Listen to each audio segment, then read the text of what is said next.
So, Russ, our school semester is almost over, and I've got summer plans. You know what I'm going to do?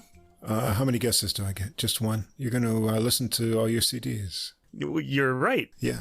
I am going to listen to CDs. That's exactly right. But what CDs am I going to listen to? Well, I'll tell you. I've got a big pile of opera CDs that are still unlistened to because they're long and they're involved, and I'm finally going to have some time, so I'm just going to spend the summer going through my opera CDs from the last 1 or 2 years and sort of catch up with them. I'm rather looking forward to it. Wow.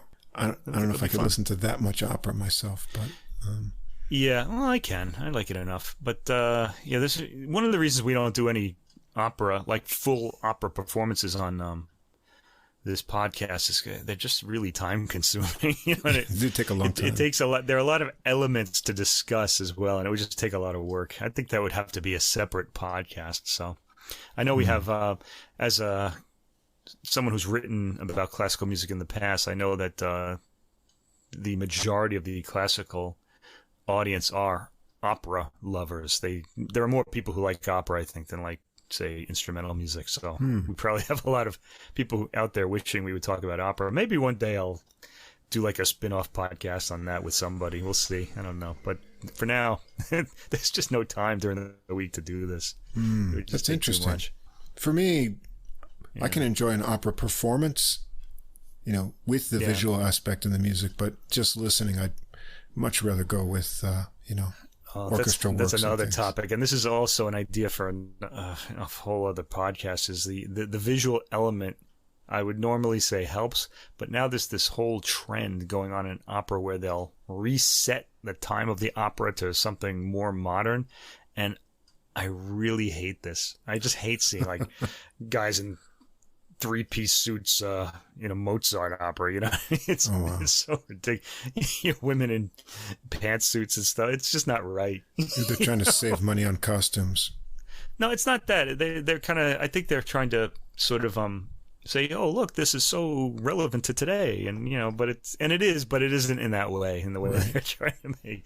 It's kind of arty. I don't like it. I don't know. I want to go back. I don't necessarily, like I've said before, I don't need to see Wagner with people with horns on their helmets and stuff. But I mean, I think you at least need to be in that sort of the era of the opera, right. If it's like whatever that era would be, like in the Mozart operas, it would be like that 18th century. So you'd have people wearing the clothes of the era, Yeah. Oh, well. So, I don't know. Well, I hope I can pry you out of your opera binging for a barbecue or something in the summer. Oh, we'll definitely do that. Yeah. All right. We've got a beer garden coming up, the adult music beer garden. It's going to happen at the end of the month. I'm kind of excited forward about to that. Yep. Yeah. It's been a while, but after Corona closed everything up, I think this year it's all good to go. There's a bunch of places open, so we'll get together with some friends and do that. Yeah, we should explain what that is for our non-living in Japan listeners. These department stores, hotels, they often, on the roof of their buildings, they'll often have this sort of, what would you call it? Beer garden. It's got like food and it's beer, and it's sort of like modeled on the German beer garden, but it's not quite like that. It's just it's its own Japanese thing. It's really fun though. Yeah, I really like them. It's a place where things loosen up a bit, and you can have a good time. Yeah, another thing is Japanese people they're sort of friendly drunks. They're not violent drunks like you get in other parts of the world. So they're usually fun to be around. Yeah, that's true. All right. Well, it's episode 71 of Adult Music, the podcast with music for the mature mind. And we're here every week with 6 new recordings, usually half classical and half jazz, introducing them to you. And I hope we get a lot of listeners following this music that we enjoy so much. I want to remind you before we get into the music that in the episode description, you're going to find links to Spotify and also Apple Music for all of the recordings we're going to talk about. Also, at the top of the description, there's a link to the full episode playlist with everything in one place on Deezer, our preferred streaming platform. There you can also follow us and hear the podcast, username Adult Music Podcast. Now, if you don't see the full description or the list on whatever app or platform you listen to us on, come over and check us out on our host site, Podbean, Podbean, and everything is easy to follow there. If you do enjoy what you hear on the podcast, please follow or subscribe on whatever app or platform you listen to us on. If you take a moment to give us a ranking or write a short review, that also helps us get listed in the browsing category recommendations, and that helps us grow our audience. Also, you can find us on Facebook now. We're posting some more content on there recently with extra videos and little musical things, so you can leave a message or comment there as well. And if you'd like to contact us directly with any comments or questions, we'd be happy to hear from you by email as well. Our address is adultmusicpodcast, all one word, @gmail.com. Yeah, back on the opera thing. If we're going to talk about opera, this needs to be our full-time job. We need to be doing this every day. There's no time, Yeah. We need a day job to keep this going. So you need a new partner for the opera thing. I don't think I can. Too much heavy lifting for me. Yeah. Yeah, it's heavy lifting. I know, but I don't know. I could, you need someone who's really enthusiastic about it, basically, to kind of keep you going too. So that's what keeps us going, because we're both enthusiastic about what we're talking about on this podcast. Yeah. We've got some really interesting mixtures of instrumentation and arrangements, both in classical and jazz this evening. Yeah, and I think we really hit the jackpot this week. They're all really enjoyable recordings. I got through these really fast, actually. They were, and then not only that, we had all excellent recordings as well. These I think every one of them came up, certainly in the classical category, came up sounding fantastic. Yeah, the sonics are good this week. Yeah, you want to get into it? What do you think? Are we ready? Yeah, let's. Any other chit chat that we want to get out of the way here? As we go. As we go. Okay, so here we go. Well, we're going to start with classical recordings. We have a recording of called "The Mandolin Seasons," and this is Vivaldi's Four Seasons played on the mandolin, and Astor Piazzolla, the tango bandoneon player and composer from Argentina from the 20th century, also did a work really after Vivaldi. He even quotes Vivaldi at the end of each movement. That deals with the Four Seasons in Buenos Aires in Argentina. So this is by Jacob Reuven. I hope I'm saying these names right, because these guys are both Israeli. I don't know how they say their names. Jacob Reuven on mandolin, Omer Meir Wellber on accordion, harpsichord, and he's also the conductor. Moritz Klauk on the continuo and solo cello. The Sinfonietta Leipzig is the ensemble, and they are members of the Gewandhaus Orchestra Leipzig. This is on the Hyperion label, a label that I really love, but that doesn't put their music up for streaming. You're going to have to buy this one, and I'm going to urge you to do so, because this is a fantastic record. It was really enjoyable. Okay? Yeah, interesting. Now, first of all, the Four Seasons, okay?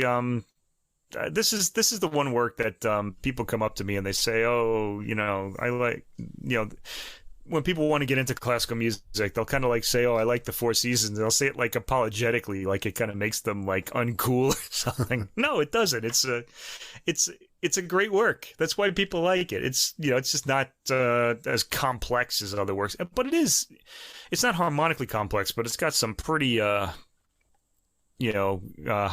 hot stuff virtuosity violin playing in it. And here we're going to hear the violin replaced by the mandolin. So this might be a good way for you to kind of rediscover this work if you've had enough of it.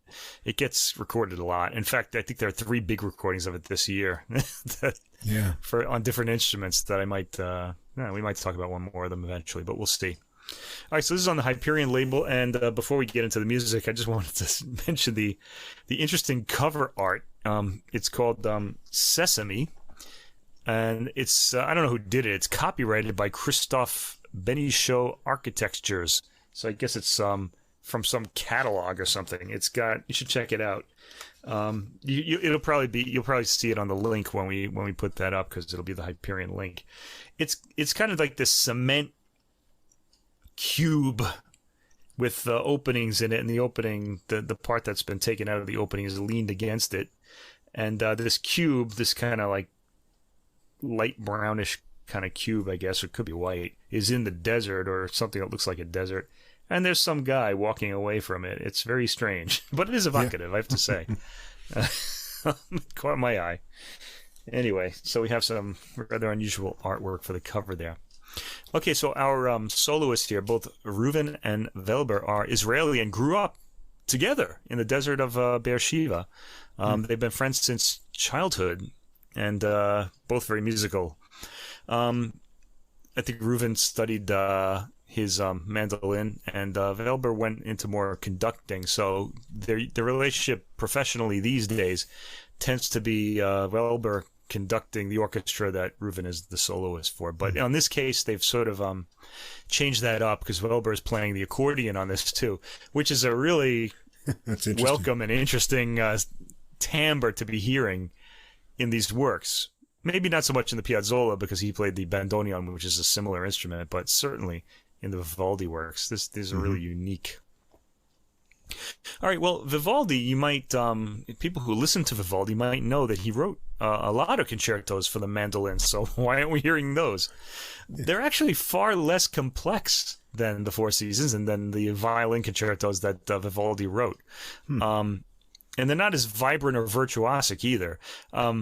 You're going to hear some really incredible virtuosity on this record on the mandolin. Reuven's skills as a mandolinist are based on the teachings of the violin schools of Europe, and he puts those works to school, those skills to work here. Also, Wellber's the conductor, his playing of the accordion and his other instruments. What did I say they were? Harpsichord also. Is completely improvised on continuo, of course, okay, as they would be. So this adds a lot of energy to these performances, and they are high-energy performances. These really jump out at you. They're really great. A lot of surprising sounds. It inspires the ensemble to abandon accepted mannerisms and patterns usually used in playing Vivaldi. There's really nothing boring about this recording. It really does sound like I can't really say a new work, but it's a work rediscovered, let's say, like full of surprises, and you don't know what's kind of coming around the corner. And the listener gets to enjoy this too. So anyway, let's jump in here. The first work is Vivaldi's F minor violin concerto, Winter. Now, when we hear the Four Seasons, usually it starts with that famous spring, sonata, dun dun dun dun dun dun, dun, that one. Yep. But no, here we start with Winter, and the reason they did this apparently is to match it with the Piazzolla, whose traversal through the seasons starts with Winter. Vivaldi's Winter doesn't start sounding brightly. It sounds really abstract at the beginning, almost like a 20th century work. Really, you just he's sort of tone painting here, like the icy cold and things like that. So you hear this. Let's see, this startling opening, and it sets a good tone to what's to follow. When the mandolin comes in, Reuven, this is the first time you hear him, he flies across the fretboard, clearly articulating every note. It's really amazing. They all ring, and this is a small instrument, so it doesn't have a really long sustain, but every note just comes out ringing clearly. It's amazing. The word I used here to describe it is wow-inducing. Like I really was saying, whoa, this is amazing all through this performance. The ensemble has very lively energy and points the rhythm sharply. And I mentioned before, gorgeous recording too. That's going to be the case with all three recordings we hear tonight, with all the details registering clearly, and the mandolin is placed up front so that all of its sounds can be heard. It matches the ensemble well too. Okay, so mandolin, usually a pretty quiet instrument, but we do get it loud and clear, but it doesn't sound unbalanced in any way. Just really fantastic. Okay, the Largo, a complete mood change. This movement represents a man sitting inside by the fire as the snow falls outside, and that's the pizzicati that you hear in the ensemble. That would be the snow falling. Reuven gets a gentler, more softly articulated tone here. Again, surprising to my ears. I wasn't aware the mandolin could be so versatile. He really does get quite a lot of different moods out of it. And the third movement, Allegro, starts with Wellber on the accordion. Another big surprise. I really wasn't expecting to hear this either. The first time we're hearing it on this album, I think. Unless I missed it in the first two movements, but I don't think so. The mandolin comes in for the closing of the introduction, playing along with the accordion. The accordion gets some fantastic high-end sounds, mimicking the solo at that point. At 1 minute and 46 seconds, we hear the low end of the mandolin, also something you usually don't hear. The mandolin's usually kind of soloing in the middle of the fretboard somewhere. This movement comes across more as some sort of fantasia, with the phrases in the orchestra played softly, with longish pauses between them. Perhaps the contrast with what comes at around 2 minutes and 40 seconds. High-speed mandolin playing, matched by the stormy orchestra. It's a great interpretation, really fascinating, and really had me primed to hear the rest. But we get the next track. The fourth track is Astor Piazzolla. We jump ahead to the 20th century, and we get his piece Invierno Porteño, which is translated as Winter in Buenos Aires. The word porteño is used in Spanish to mean like a port-dwelling person. In Argentina, the port would be Buenos Aires, so the translations are always made to be Buenos Aires. Porteños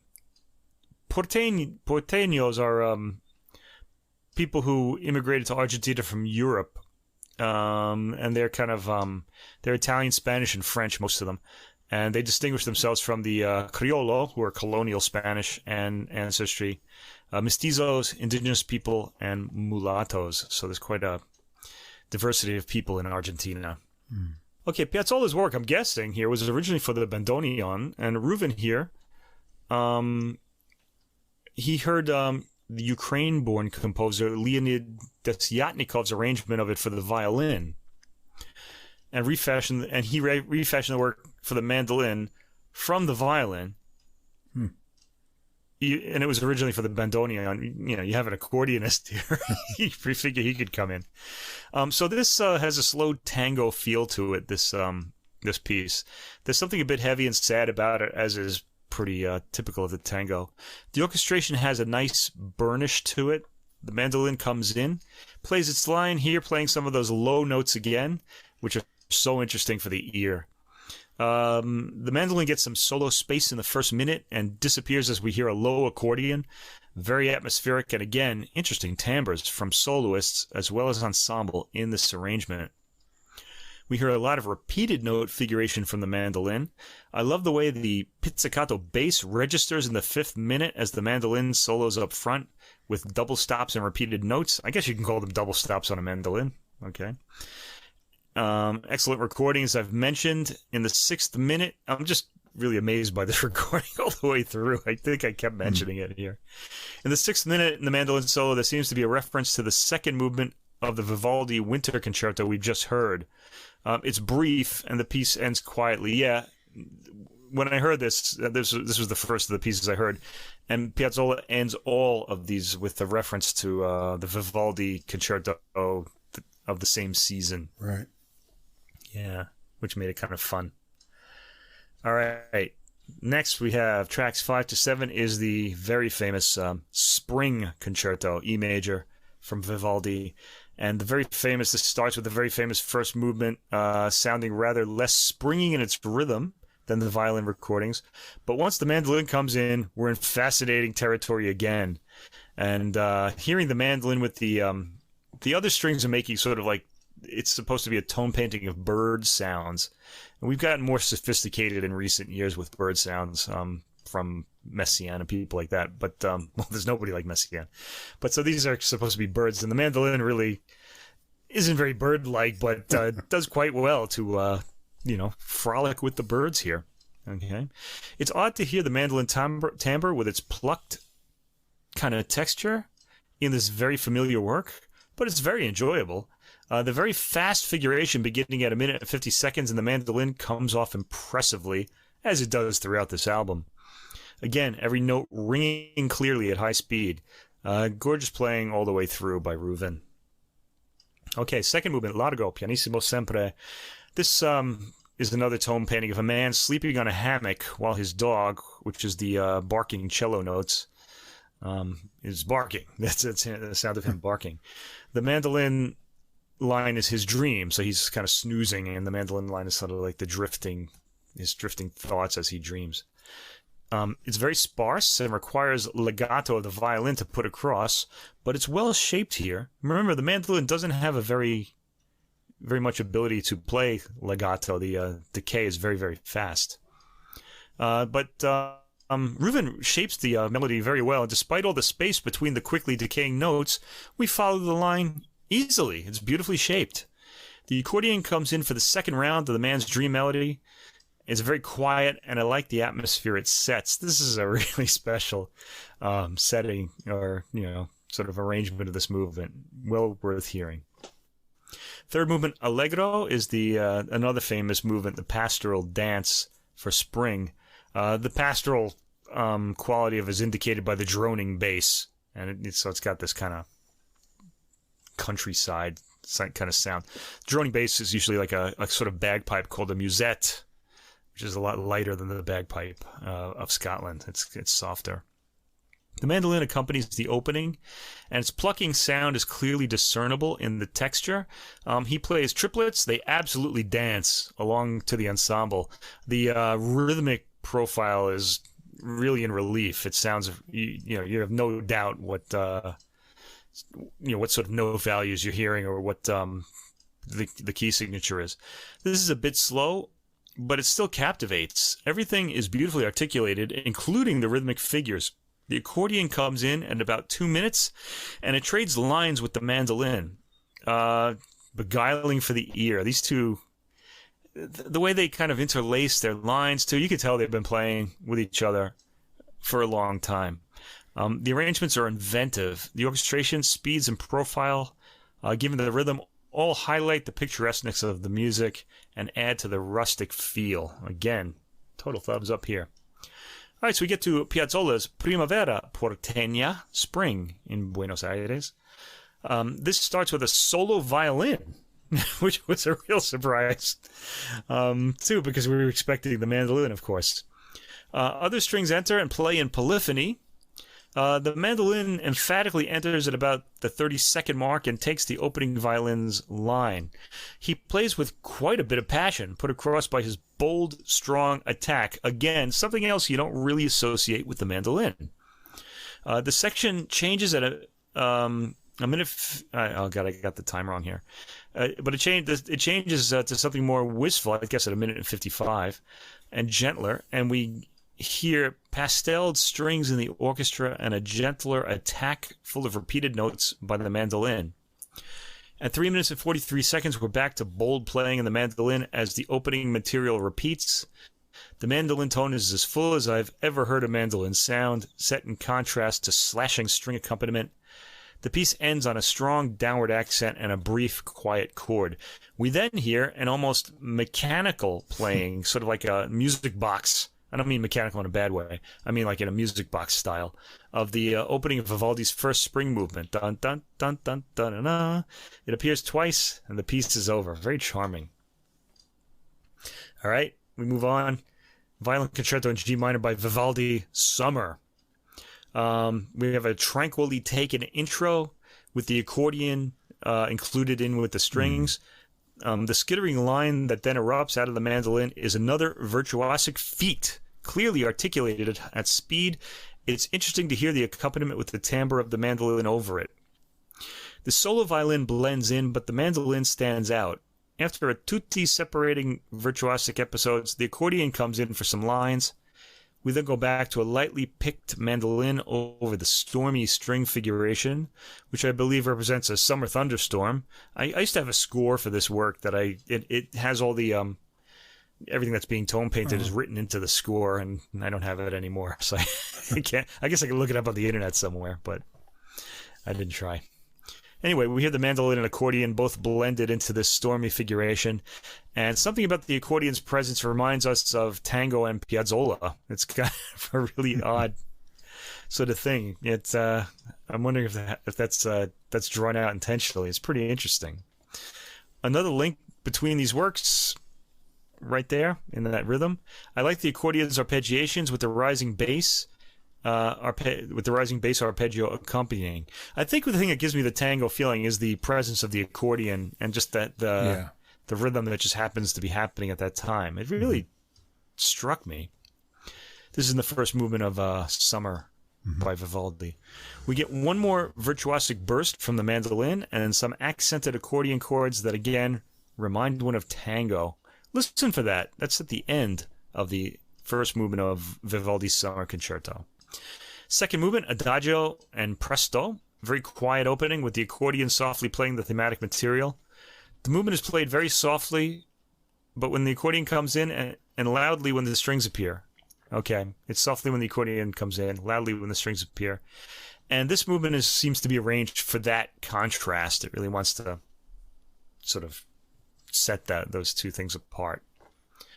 Third movement, Presto, is an aggressive movement featuring fierce string accompaniment with the mandolin adding figuration. The mandolin, in its quick articulation, almost sounds like a thin-stringed plucked violin at times, especially during the downward moving solo part. In the first minute, the mandolin... that happens in the first minute.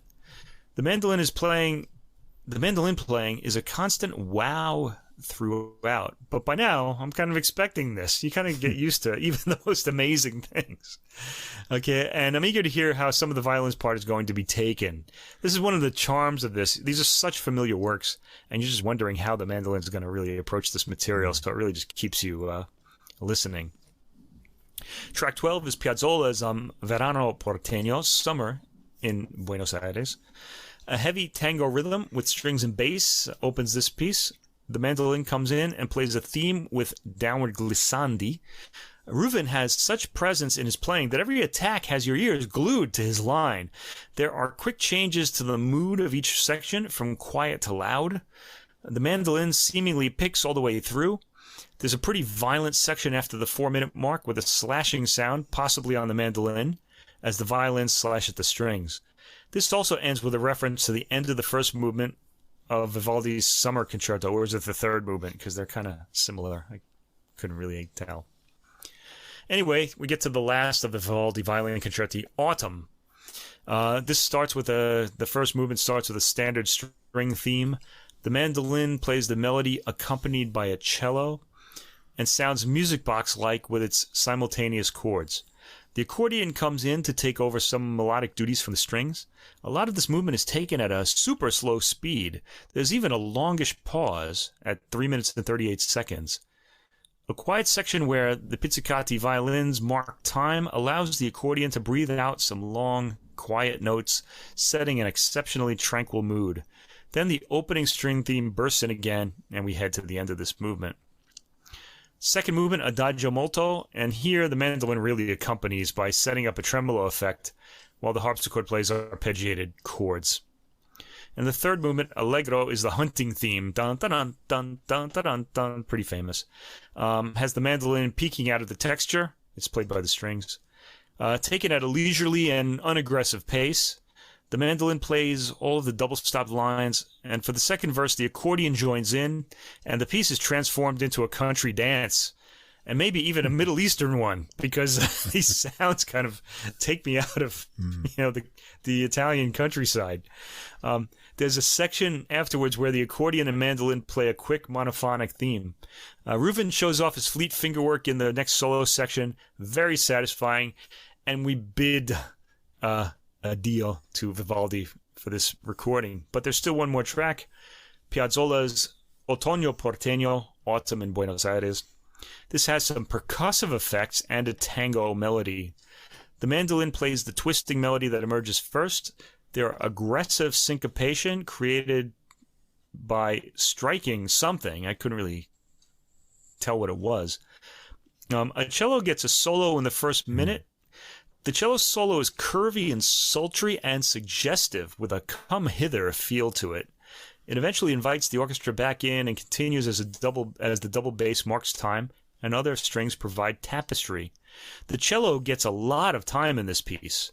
It's surprising considering that this is really but that's the cellist here is Moritz Klauk, and he's I guess he's getting his chance to shine here.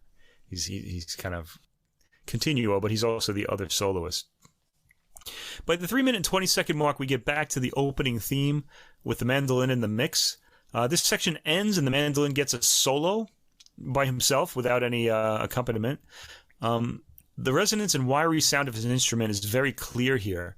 He manages a lot of shadings of sound so that his playing is always beguiling to the ear.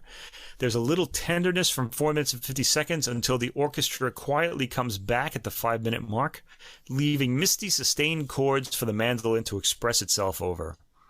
After this, there's a gradual crescendo as the mandolin plays a tremolo.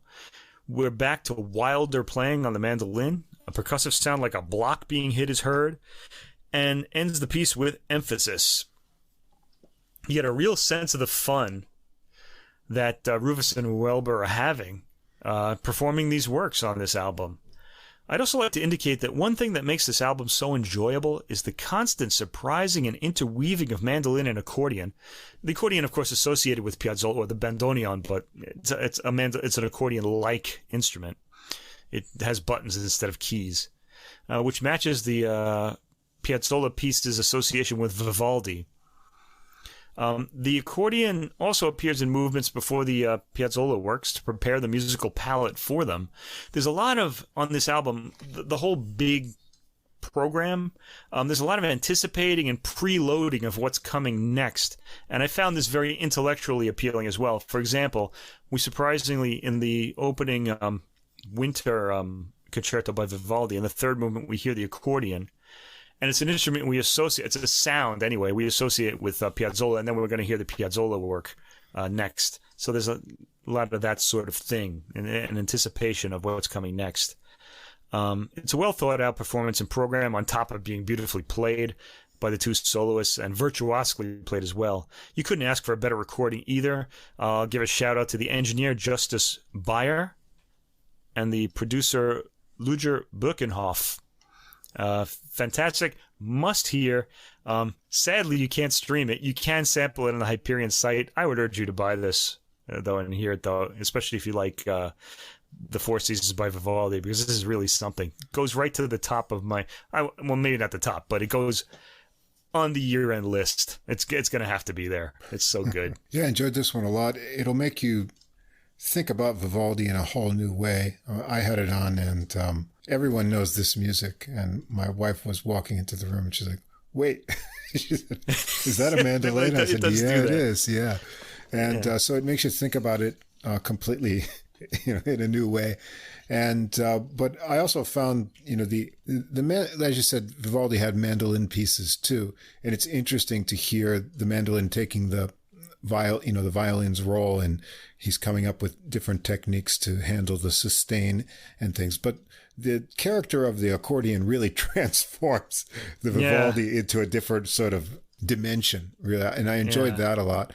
And then I liked how the Piazzolla is interspersed, and so you get rather than going right through the Four Seasons, which would be, the way I've listened to it before, you have that kind of interlude into the modern era, and the Piazzolla pieces are interesting in and of themselves. And as you say, that way that they're sort of interlocked and give a little sort of preview is, quite charming and intelligently done in terms of programming. And it all works really well. The playing, he's really shredding on the mandolin there. He really That's other parts. I mean, it's high speed stuff. Very exciting.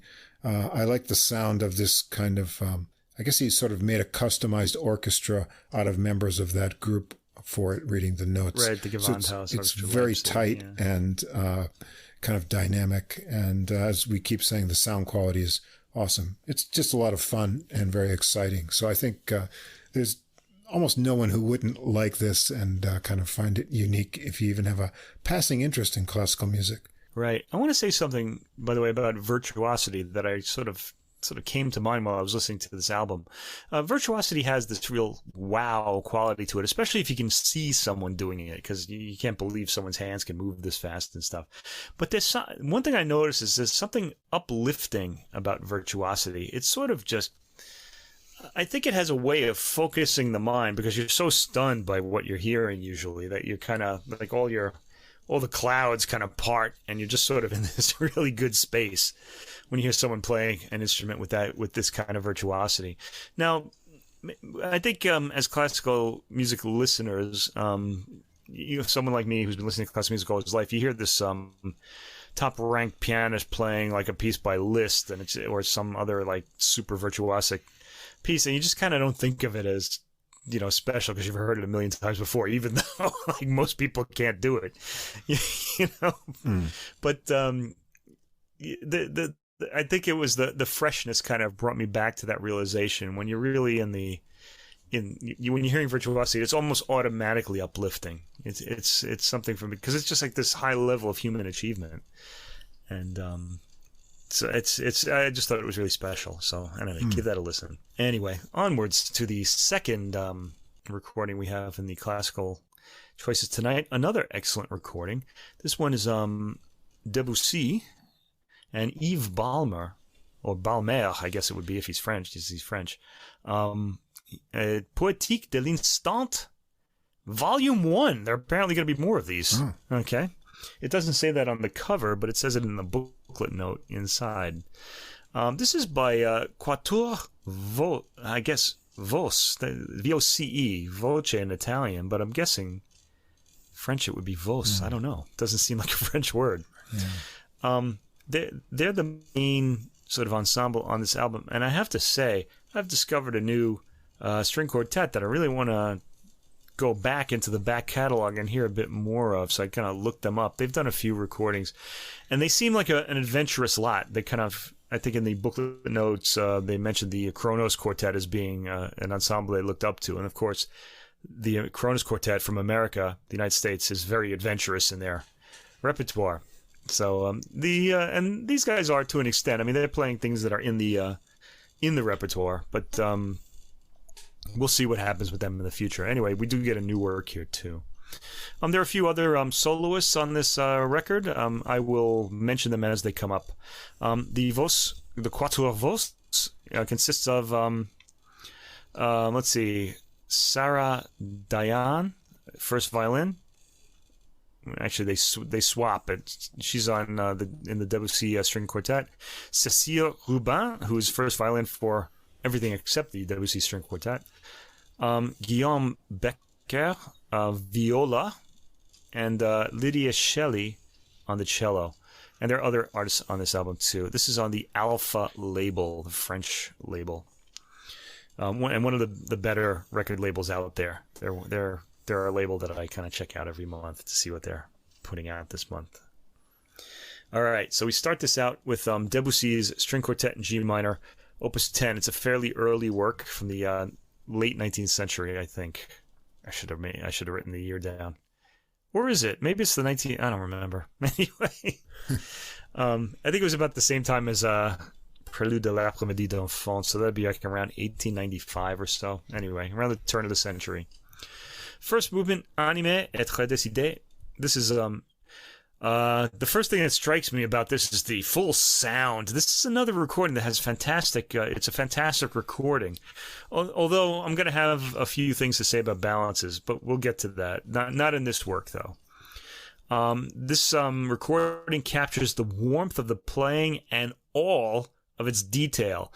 The recording is a bit dry, but I think that helps the performance, especially in more muted sections. It seems like there's no room noise at all. Like they're playing against this blackness, like they're in the vacuum of outer space and they're making these sounds somehow.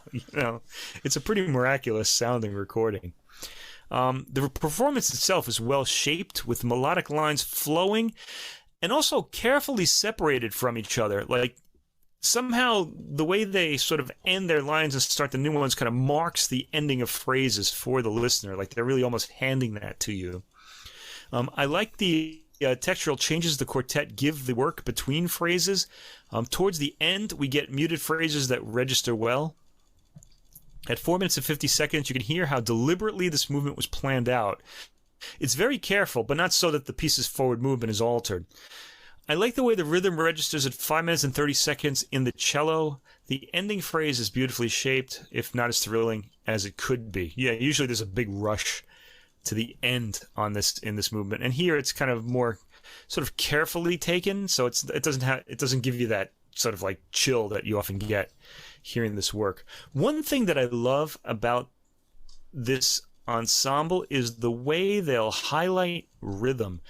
And what I mean by that is they won't, like, for example, if something is like in 3/4 time and it's a waltz, they'll make it sound like a waltz. They just won't they won't just play the 3 beats. You know what I mean? They'll kind of give it the character of whatever dance it happens to be. I'll point that out the times I've heard it, coming up in this, because it happens a few times.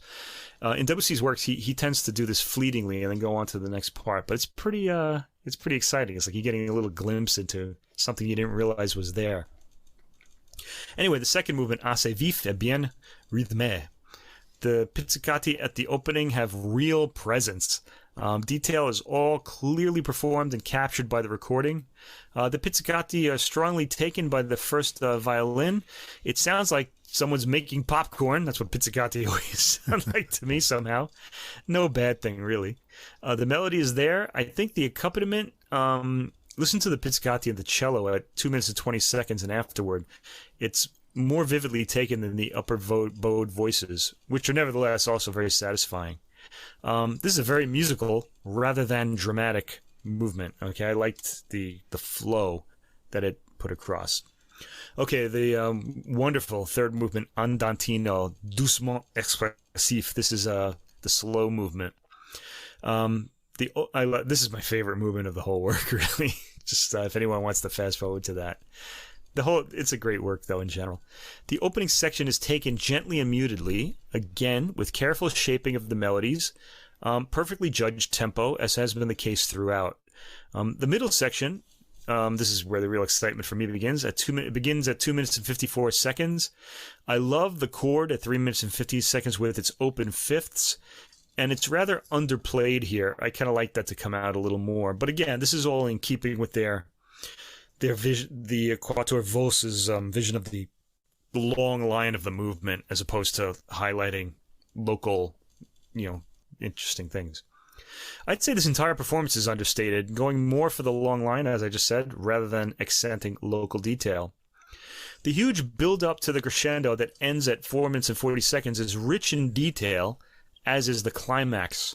The lower voices are given more prominence than usual, and I think that and the slightly fast speed prevents the climax from having the impact that it could have. But still, musically speaking, this is a very satisfying performance, providing a good overview of the shape of the movement. It remains a bit fast throughout. Okay, this movement. Okay, I think when you take a tempo in classical music that's a little too fast, it sort of masks the emotion. It kind of, you're getting more into the more intellectual part, the shaping of the lines and the longer line, and I think that sort of happens here. The fourth movement, très modéré, the intro is taken as quietly at the end of the previous movement, so it kind of links that way. Then finally gets momentum at about 1 minute and 15 seconds, still quietly played, but crescendoing to the descending chaos at 1 minute and 38 seconds. At 1 minute and 50 seconds, we get the main theme for the rest of the movement. A lot of elements, often buried in the harmony, are played up in this performance. This movement is rather mercurial in the way it quickly leaves certain themes off to chase after others, a technique Debussy would make his own as his career went on, and we're going to actually hear that in the next piece. The forte at 4 minutes and 18 seconds registers fully and quickly diminishes. I noticed this performance pays particular detail to rhythm, making it stand out so that the melodic material has something driving it when that opportunity arises. A really gorgeous detail leading up to the final cadence, too. So this is a richly detailed performance emphasizing harmony, rhythm, and the long formal line of each movement over drama. It winds up being a deeply satisfying performance, though some of your favorite details might not register fully. By the way, if you want to hear those favorite details, I recommend the recording by the Quatuor Eben. They also have the Reuven and Fauré string quartets on it. It's a special recording from many years back now, probably the 2000s or to that early 2010s. I don't remember. Anyway, great one. This is followed rather surprisingly by the sonata for flute, viola, and harp.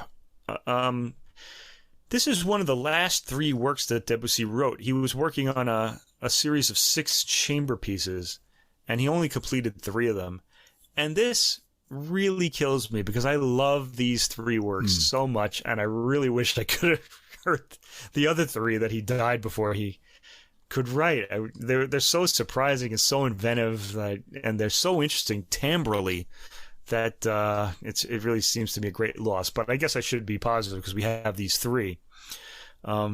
So sonata, this was the middle one, the sonata for flute, viola, and harp. Now the violist is from the Quatuor Voce. That's Guillaume Becker, and the flute is played by Juliette Hurel, and the harp by Emmanuel Ceysson, who's apparently associated with the Quatuor Voce because they appear on one of his albums from a few years back.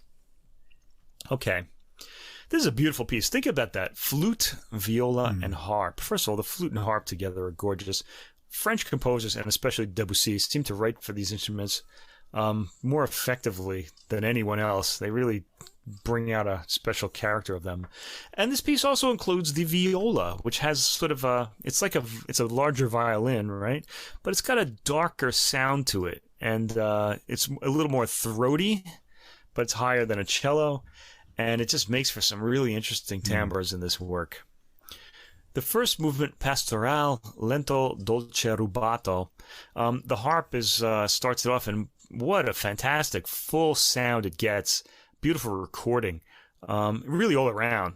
Each instrument gets its own space in the sound field on this recording. The delicate opening registers beautifully. The tempo is on the slower side to make sure you have time to lick up all the gorgeous timbres that you're hearing and all their fantastic harmony as well. A new section starts at 2 minutes and 20 seconds with the violin figure, and this section dances a bit more. At 3 minutes and 30 seconds, we're on to something more somber and reminiscent of the opening, and we get a repeat of the opening material with some subtle variations in phrasing and harmony. All is sumptuously and sensuously played with a languorous voluptuousness in the sound. Fantastic movement. Second movement, interlude, tempo di minuetto. The attacks in this movement from the instruments are very gentle, and it follows the first movement in being started at a slightly slow tempo to allow its voluptuousness to blossom. By 1 minute and 17 seconds, it picks up a bit of speed with no loss of timbral beauty. The cascading, faint harp arpeggios at 2 minutes and 30 seconds are incredibly vivid, despite being so quiet.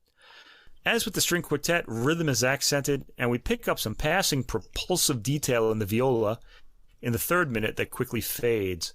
I was happy this was pointed out in the performance. Gorgeous harp sound on the main melody at 3 minutes and 45 seconds, and listen to how the faint harp glissandos from 4 minutes and 15 seconds register under the main material.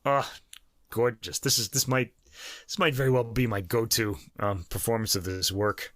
Although there was a really good one a few years ago. Anyway, third movement, Finale, Allegro moderato ma risoluto. This is not as gentle as the other movements, starting with an aggressive ostinato on the harp.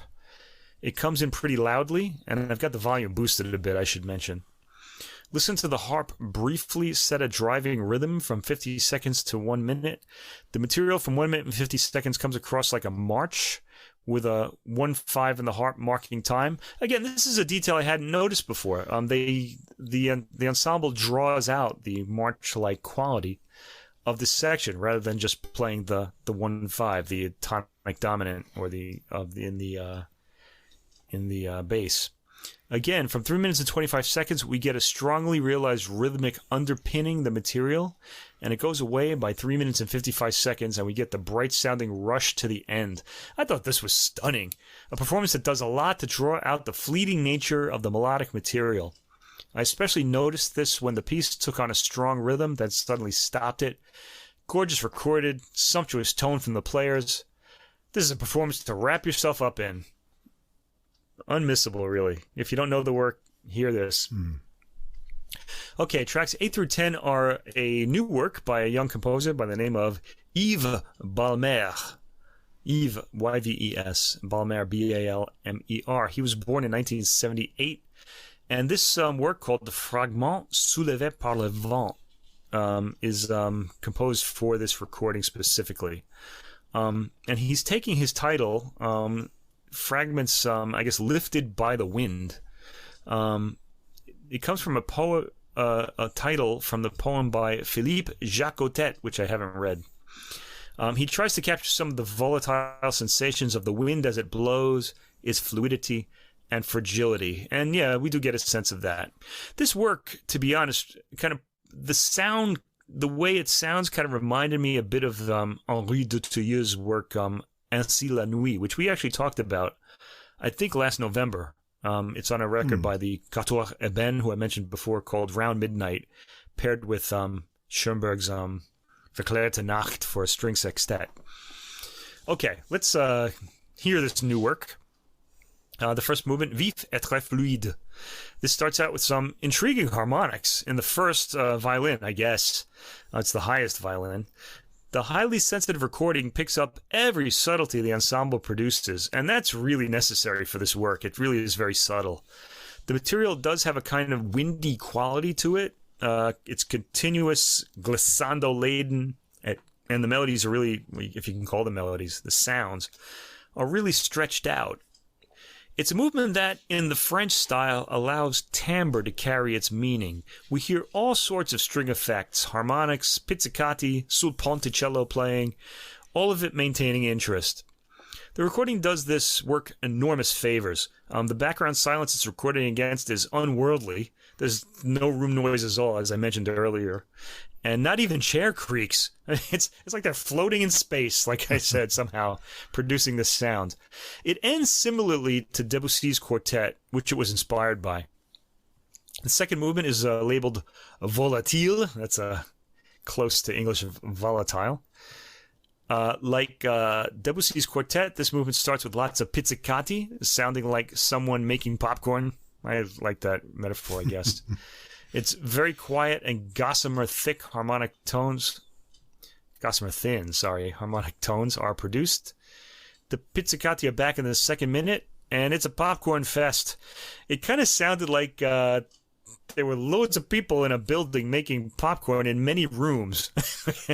Some of them far away, some of them close, given the varieties of attack used. Some are loud, some are soft and far off sounding. There's a pretty wild-sounding ensemble glissando that ends the movement and probably gives the work Volatile its title marking. Okay, I'll get to this in a minute. Okay, third movement, Très calme, sobre et fragile. Starts with harmonics, sustained and crystalline, as a lone tone emanates from the ensemble, possibly from the viola. It sounds kind of like it's got that sort of darker quality to it. It could be a cello, though. The texture subtly changes and turns over so that the other players get to play bowed, non-harmonic material. There's a pretty cool ensemble roller coaster-like glissando at around 2 minutes and 20 seconds that fades to silence and brings back the crystalline accompaniment and emanating tone quality of the beginning. Each of these movements is pretty short. They're all under 4 minutes. This is an atmospheric work. It's pretty satisfying. Not a terribly pleasant work, like you're not going to kind of relax after a long day at work to this. But I was pretty taken by the sounds of the quartet. In fact, I would say that the thing that really puts this piece across are the quartet's absolute dedication to it and astonishing playing, really. Their extreme attention to detail and the gorgeous recording.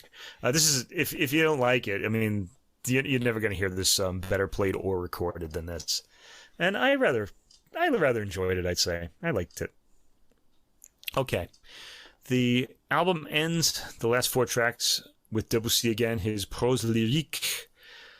These are for voice and piano, but here they're arranged by Yves Balmer, the composer of the previous work, for voice and string quartet.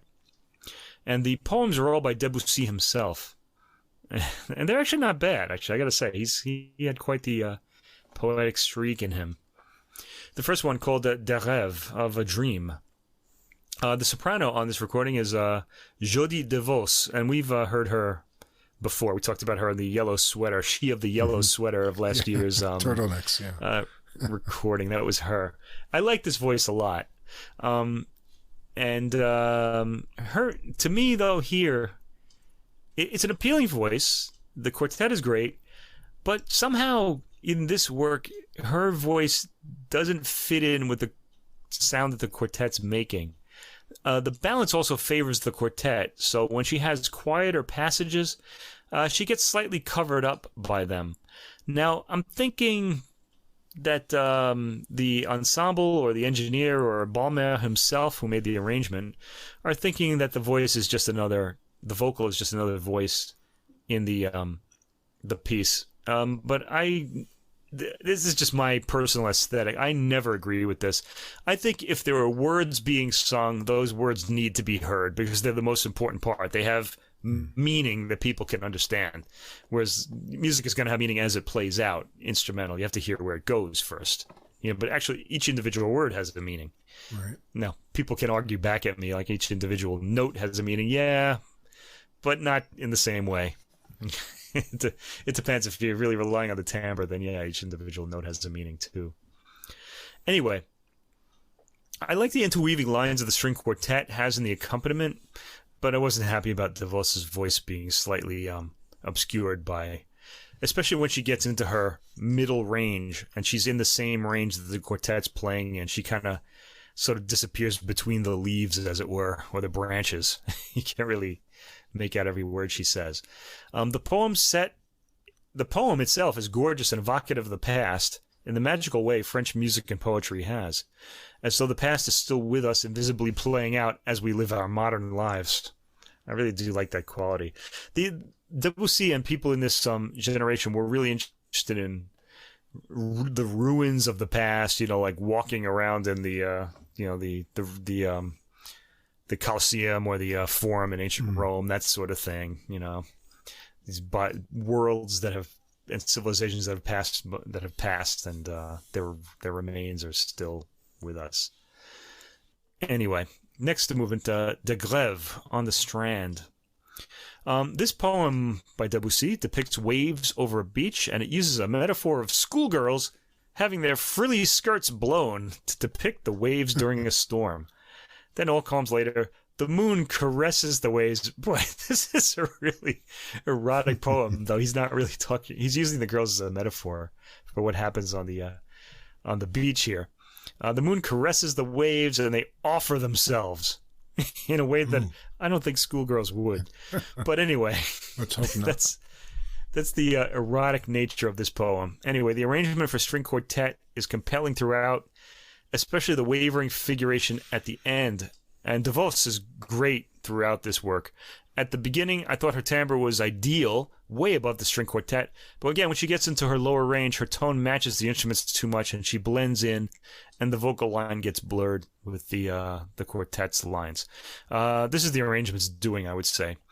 And also the in the mix or in the miking, the quartet is placed more up front than it probably should be. But I think they've balanced this so that, again, the detail that we got in all the previous tracks comes through. I doubt a piano accompaniment would have the same effect. I do love her vocal timbre, though. Third movement, or third song, De Fleurs, Flowers, of Flowers.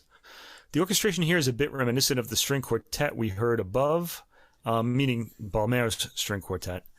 Again, in her quieter, lower range moments, Devos' voice gets lost in the quartet thicket. They're clearly recorded further forward than her, and you can argue that the vocal is just another voice in the harmony. I've mentioned before, I don't agree. The poem here is a bit overwrought by Debussy. He's saying that his imagination is a hothouse whose flowers are all dying from too little sun, and his soul is dying from too much sun. The flowers in this poem are nasty. The fourth song, De Soir, and I liked this setting a lot, and the orchestration as well. The particular song works well because of the soprano is always in her mid to upper range. The gentle middle section worked particularly well with its interlacing voices. So this is a really sumptuous setting for the string quartet of these songs, but I didn't think these worked well with this particular voice and prefer the original piano settings. That's just my personal opinion. I think they're certainly worth hearing, and I love Jodie Devos' voice. That said, this is an album I'll definitely return to. The recording is spectacular throughout, as is the balance in all but the songs. The Balmer work appealed to me, though. It had me thinking of Dutilleux's string quartet, as I mentioned, which shares a lot of its textures.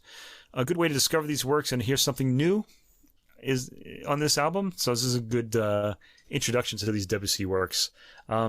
Great sound. This is going to just caress your ears. Well, I really enjoyed the string quartet. Normally in chamber music, I'll prefer to listen to piano trios because I like the variety of timbres, getting the piano in there.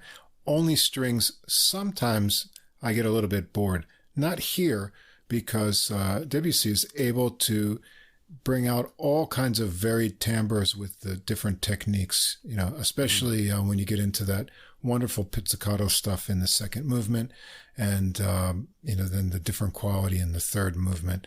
So there's lots of variety in sound color, and the performance was really exciting. So I was, about as enamored from just a string quartet tone that I could be with this piece. And then you don't even, need to try that hard for the flute, viola, and harp because the tones are just gorgeous. It's a mix of, beautiful sounds, and the performance is really flowing. So those two works I really enjoyed. The Balmer, I'm not as enthusiastic as you. It was interesting, but I probably won't listen to it again. And I'm not a huge fan of Debussy's vocal works. So, yeah, it was okay for me. But the first two works, the quartet and then the flute, viola, and harp, I'm really enthusiastic about on this one. All right. And finally, for classical music, what do you think of when I say the name John Williams? Boy, yeah, I hear all kinds of themes bouncing out of my memory. And the main theme you think about is Star Wars, right? Because he's so, he really made himself a household name with those scores. And this is the John Williams, the composer, not John Williams, the guitarist, the Australian guitarist. He's a different person altogether. Okay, well, it turns out that John Williams, sort of like Erich Wolfgang Korngold back in the 1930s, does a lot of serious orchestral works himself, and not just film scores. He's best known for his film scores, like Korngold. He's sort of a modern, I guess you could say, Erich Wolfgang Korngold, I guess. Best known for his scores for a lot of Spielberg films. By the way, this gives me an opportunity to mention something. I don't know how many people have ever seen the movie Born Free about the lions. Remember that? Mm-hmm. Yeah. John Williams wrote the theme music for that. I think that might have been his first film score. Wow. And I'd like to mention Born Free goes, how does it go? Born free, free as the wind blows. Dun, dun, dun, dun, dun. And how does Star Wars go?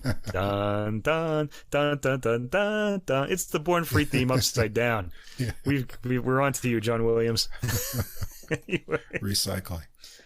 Well, it's, you gotta produce when you're in the movies. Okay. Anyway, today I want to talk about his album on Deutsche Grammophon Records. This is his Violin Concerto No. 2. And selected film themes. And the key work here, of course, is the Violin Concerto No. 2. This is performed by Anne-Sophie Mutter, one of the world's great violinists, and the Boston Symphony Orchestra, conducted by John Williams himself. So a new work, and one that's going to be a little more complex than his film themes. Let's talk about this. Okay. Williams says the concerto... It was written for Anne-Sophie Mutter, and he says the concerto is actually about her and the violin itself. How flattering. Wow. Anyway, in other words, he was listening to her playing, and he wanted to bring out certain qualities that he really enjoys about her playing, which is, I guess, a nice thing to do. Anyway, the prologue, there's a note here in the booklet where Williams explains what he's after. He says it opens with a quasi-improvisation that suggests Anne-Sophie's evident affinity for jazz, which Williams noticed when she recorded the theme from Cinderella Liberty on a collaboration they did. Much faster music follows, which Williams wrote when recalling Anne-Sophie's particular flair for an infectious rhythmic swagger. This work starts gently with warm, quiet strings droning and a ruminative harp, and jazz is not something I'd associate this music with at all. There's nothing. I think what he means when he said that is the improvisatory quality. But again, jazz is the only kind of music where there's improvisation. But anyway, there are some string harmony smears intruding on the harp's material, and the violin enters at 1 minute and 21 seconds with a throaty sound that's reminiscent of Awakening in the Morning. I kind of thought, that kind of stretching sound. And it's really something, it's got real presence. When you hear it, for two reasons. First of all, because Anne-Sophie Mutter has like tremendous presence that she can really put across the violin sound strongly. The second reason is because this is another amazing recording. We've had 3 out of 3 tonight.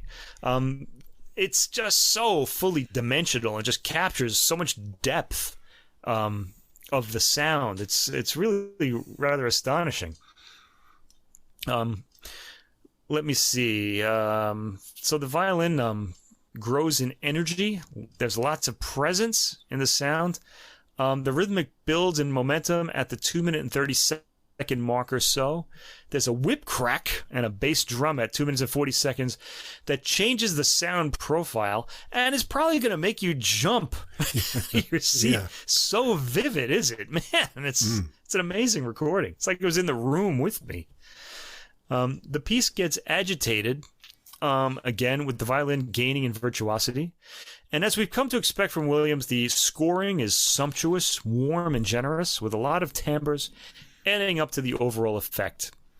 At 4 minutes and 18 seconds, the relatively gentle bass drum registers with added dimension through the speakers. A new section begins afterwards. I guess the bass drum indicates like new sections or something. It seems to come up when that happens. It finds the violin in its middle range, the new section, gaining momentum and leaping into a higher range. There's some really beautiful timbral changes in the 6th minute, where the violin gives way to the orchestral sounds on occasion. At 6 minutes and 44 seconds, the violin softens and plays with only occasional arpeggiated harp accompaniment. At 7 minutes, we get a cadenza, but it's more tone and melody oriented than virtuosic, though it's got some impressive passages in it along the way.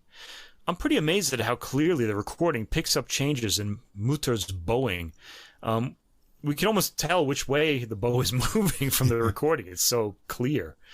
It's impressive. And the bass drum comes back for some impact into my house from the speakers at 8 minutes and 45 seconds. Some pretty aggressive orchestral music occurs at 10 minutes, after which we get a gentle harp arpeggio and an unwinding violin melody, which rushes to a high note, then a held low note to end the movement. The second movement, Rounds, and I posted the performance of this on our Facebook page, so you can actually see them play this. It starts with a quiet murmur. Okay, let me just read John Williams' notes about this. He says, a quiet murmur is created by a gentle motion that Williams thinks is circular, and so he calls the subtitle Rounds. So it's not a rondo, it's just the circling symbol there. At one point, you will hear harmonies reminiscent of Debussy, but Williams wants you to reflect on Claude Thornhill, an earlier hero of his, who was the musical godfather of the Gil Evans-Miles Davis collaboration. Anyway, what Williams is talking about is a sort of circling, wavering in the haze quality of sound from the winds at the beginning of the movement. That's where the Rounds title comes from. The violin enters quietly and plays without vibrato in the opening moments. It goes from this kind of anemic sound to full-bodied in the first minute, at which point it's playing beautifully over shimmering orchestration. We reach a more solid rhythm by 1 minute and 45 seconds, which the violin also outlines in its figuration. In the second minute, there's a crescendo, then decrescendo, driven by the violin's figuration, with some gorgeous orchestral details. Then the violin plays out almost solo and with emotion. The violin's solo section ends and the orchestra starts some low-end crescendoing chords as the violin muses in between build-ups of volume. There's a nighttime quality to the music in the 6th minute, the violin full-toned and the orchestra hushed. Sections seem to come and go in this movement, as if setting the soloist in a different setting to see what she'll do. At 7 minutes and 30 seconds, there's some familiar orchestration that's reminiscent of Williams' film scores, and the music quietens for the end. The third movement is called dactyls. It's a Greek word that describes the 3-syllable effect in poetry. I guess da-dun, da-dun, da-dun, with, I don't know, actually. I should have looked that up. Anyway, dactyl, 3s, as well as the finger with its 3 bones. And the movement is in triple meter and features a short cadenza for violin, harp, and timpani, another triad. The violin's aggressive virtuosity produces a rough waltz-like energy that is both bawdy and impertinent, according to Williams. Anyway, this movement starts with metallic chimes from the orchestra. The violin plays a more jagged, double-stopped theme. The orchestra's sound is hard and percussive. This whole movement contrasts with what we've heard. No curves here at all. There's some pounding percussion and a lot of impact from the bass in the 2nd minute. The violin gets a rugged cadenza from the end of the 3rd minute. By 4 minutes and 30 seconds, the orchestra has come back in with more metallic percussion and low-end instruments. There's a huge crescendo that crashes to a stop just after 5 minutes and leaves the violin playing double-stop material, which diminishes into a quickly repeated note, featuring some excellent bow technique from Mutter, in fact. The harp imitates this, and this leads directly into the 4th movement, which Williams describes as the harp and the violin reversing their relative balances in a kind of sound dissolve that transports us to the epilogue. A motif from the rounds movement returns in the form of a duet for violin and harp, closing the piece with a gentle resolution in A major that might suggest both healing and renewal. Okay, so the opening here is quiet and spacey, featuring swooping tones from the violin, crescendoing and resolving downward. We get a rising figure in the basses and cellos at 1 minute and 5 seconds. The violin solos quietly over this. Big crescendo up to 3 minutes that suddenly stops and results in quiet harp chords that the violin plays passionately over. The violin continues in this passionate vein over some highly percussive and explosive orchestral figuration. Then at 5 minutes we hear the violin quietly accompanied by the harp. The music is pretty quiet by 6 minutes and 43 seconds as the violin quietly laments over a droning bass note. The movement ends on a quietly taken high note by Mutter, who does a natural fade with the orchestra. So it's a highly listenable piece, as we would expect from John Williams. Also full of incident and some surprising approaches from Williams. This goes beyond his film score writing harmonically and formally, as it should, but it's still inviting enough to win ears easily. It holds together well. Mutter's presence on it is by itself enough to want me to hear it. She brings enormous presence to the violin part, as well as her usual virtuosity and sensitivity. Now, this piece didn't really stick in my ear, but it was enjoyable while I was listening to it. I may have to revisit it. I liked it enough. The last 3 tracks are selected film themes, and they're new arrangements for Anne-Sophie Mutter. The first one, track 5, is called Theme from the Long Goodbye. After the concerto, it's time for some dessert, and we've got 3 courses here. This one comes with warm strings playing the theme. Mutter comes in and plays the theme of the violin, accompanied only by strings. And this is the sort of big-boned orchestral score you'd expect from Williams. And by the 3rd minute, it's in full flight orchestrally with the violin taking the melody. Okay, 6th track, we get to Han Solo and the Princess from Star Wars: The Empire Strikes Back. The cello starts this work, and the solo violin duets with it for the opening. The familiar love theme emerges in the violin, accompanied by shimmering strings. This one is more lightly scored, relying a lot on the shimmering tremolos from the strings section to accompany. This particular arrangement has some passion and drama to it. We do hear some brass by the third minute in the accompaniment, adding a bit of orchestral color to the now big bone playing of the theme. Ends quietly. And the seventh track is Marion's theme from Indiana Jones and the Raiders of the Lost Ark. Did they add his name to this title now? I just know it is Raiders of the Lost Ark. Anyway, that's what it says on the CD case. Shimmering string opening with pizzicati in the basses. The violin comes in and plays the familiar theme. Kind of what you'd expect. Warm-hearted, expansive orchestration accompanying Mutter's violin. All three of these come up in gorgeous sound. They're very repetitive because, they're for a movie. There's not really any intervening material. I didn't find them terribly interesting, really. But, they're familiar, so nice to hear. These three works are just as advertised. They're dessert, and they're well played. Also, I should mention the cover art on this is pretty striking as well. It's got that blue background that recent Deutsche Grammophon recordings have been going for in the last few years.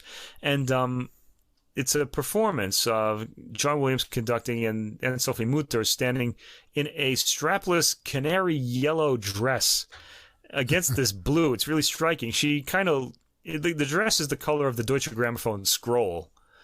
So I think she's matching that. And it really does draw the attention. It's all very bright, the dress and the blue background.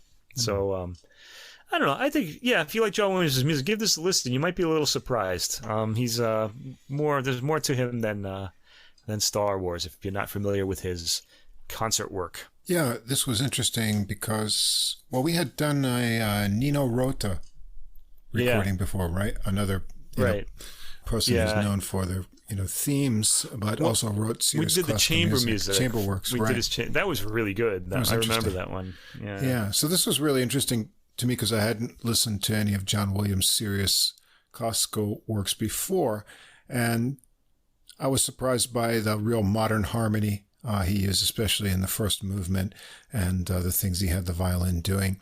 But I also liked that he brought some of his film score sort of techniques to the orchestration with this full kind of cinematic scope and huge dynamics with the percussion and a nice use of the low brass in there too. And then also getting some sweetness with the harp kind of textures and things. So I thought it was well balanced out, kind of interesting. I don't have a really good grasp on the whole arc of the piece. I'd have to listen to it a couple more times. It's actually complicated enough that you really have to hear it a few times, I think. But I like that balance he obviously has a good idea of what he wants to do in sort of modern classical idiom.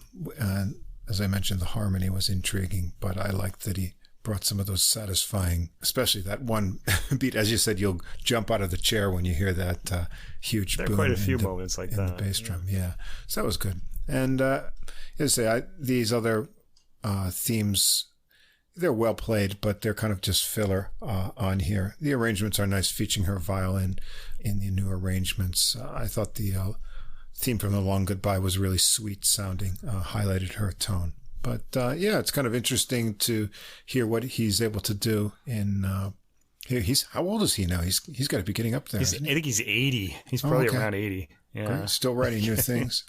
So I'd be open to listening to some more of his serious classical works as well. I always enjoy the way he gets the colors of the orchestra doing interesting things. Born 1932. He's 90. Wow. Boy, I got that wrong. How about that? Oh, that's He's great. celebrating his 90th birthday this year. Or he already did. I'm not sure when it is. Fabulous. Great. Amazing. Well, fantastic. Glad. This is what I love about music. Again, they're gonna put us out to pasture one day at the school we work at. But if you're an artist, you just get to work until you die, which is kind of nice, I think. And you're doing pretty much what you want. Well, I gotta say, we got another 90-year-old on this podcast coming up later. So I must keep you young. Oh, that's right. Yeah. Music keeps you young. Yeah, that's it. Yeah. Well, maybe we'll be able to do this till we're 90. We'll have to see. Hope so. All right. Well, on to the jazz section then. And, we've got a Brazilian breeze flowing through tonight. We do. That's a title, right? Yeah. Are we saying a breeze from Brazil or something? A breeze from Brazil, I think. Yeah. And not only that, we're also going to hear a lot of harmonica this evening, which you don't get a lot of jazz harmonica recordings. Once in a while, one makes it on my list. But two of them matched the Brazilian theme.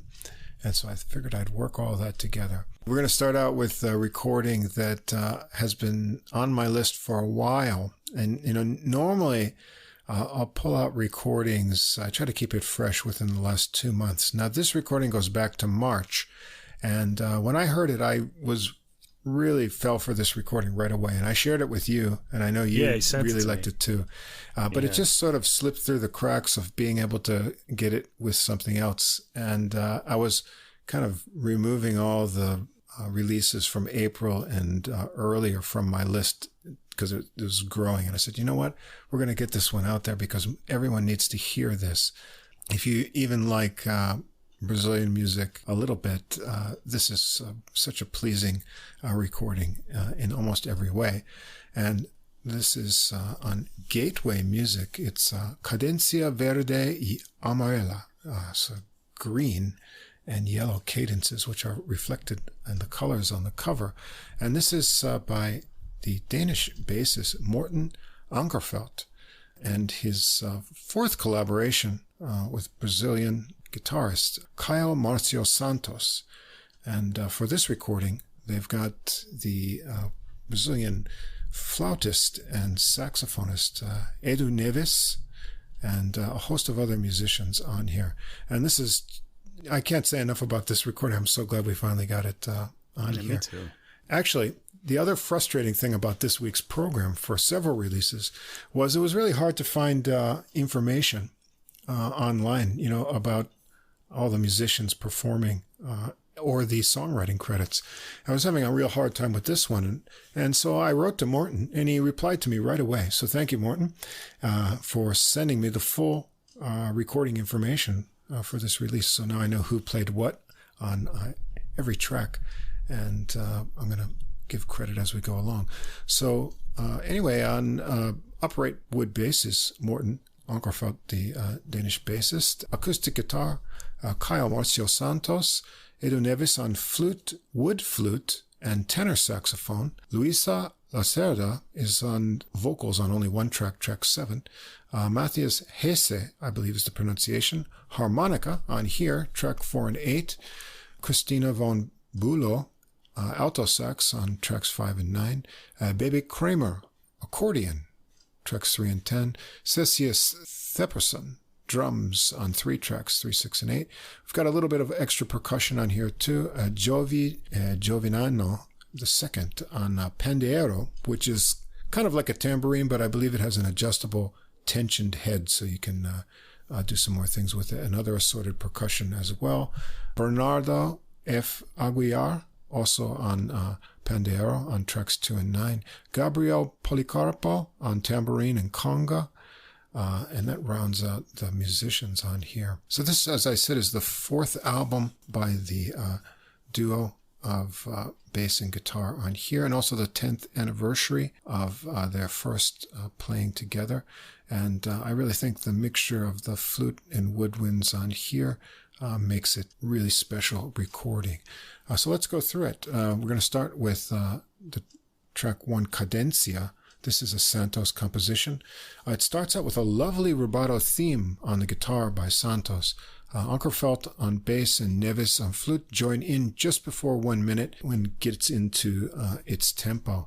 There's no percussion needed on this track, with Ankarfeldt's bass keeping the pulse nicely. Neves takes over the melody, goes into relaxed improvisations with a warm and slightly breathy tone. Santos has a go-around on the melody shape, with Neves playing an accompaniment and soft trills before going around the melody himself once more. On the final repeated strain, guitar and flute are in unison on the melody before each has a separate line and a final descending run on the flute. Listen carefully at the end for the high overtones on the flute. It's kind of interesting just before it fades out. Track 2 is Neves' original Masquerica Chinoquina.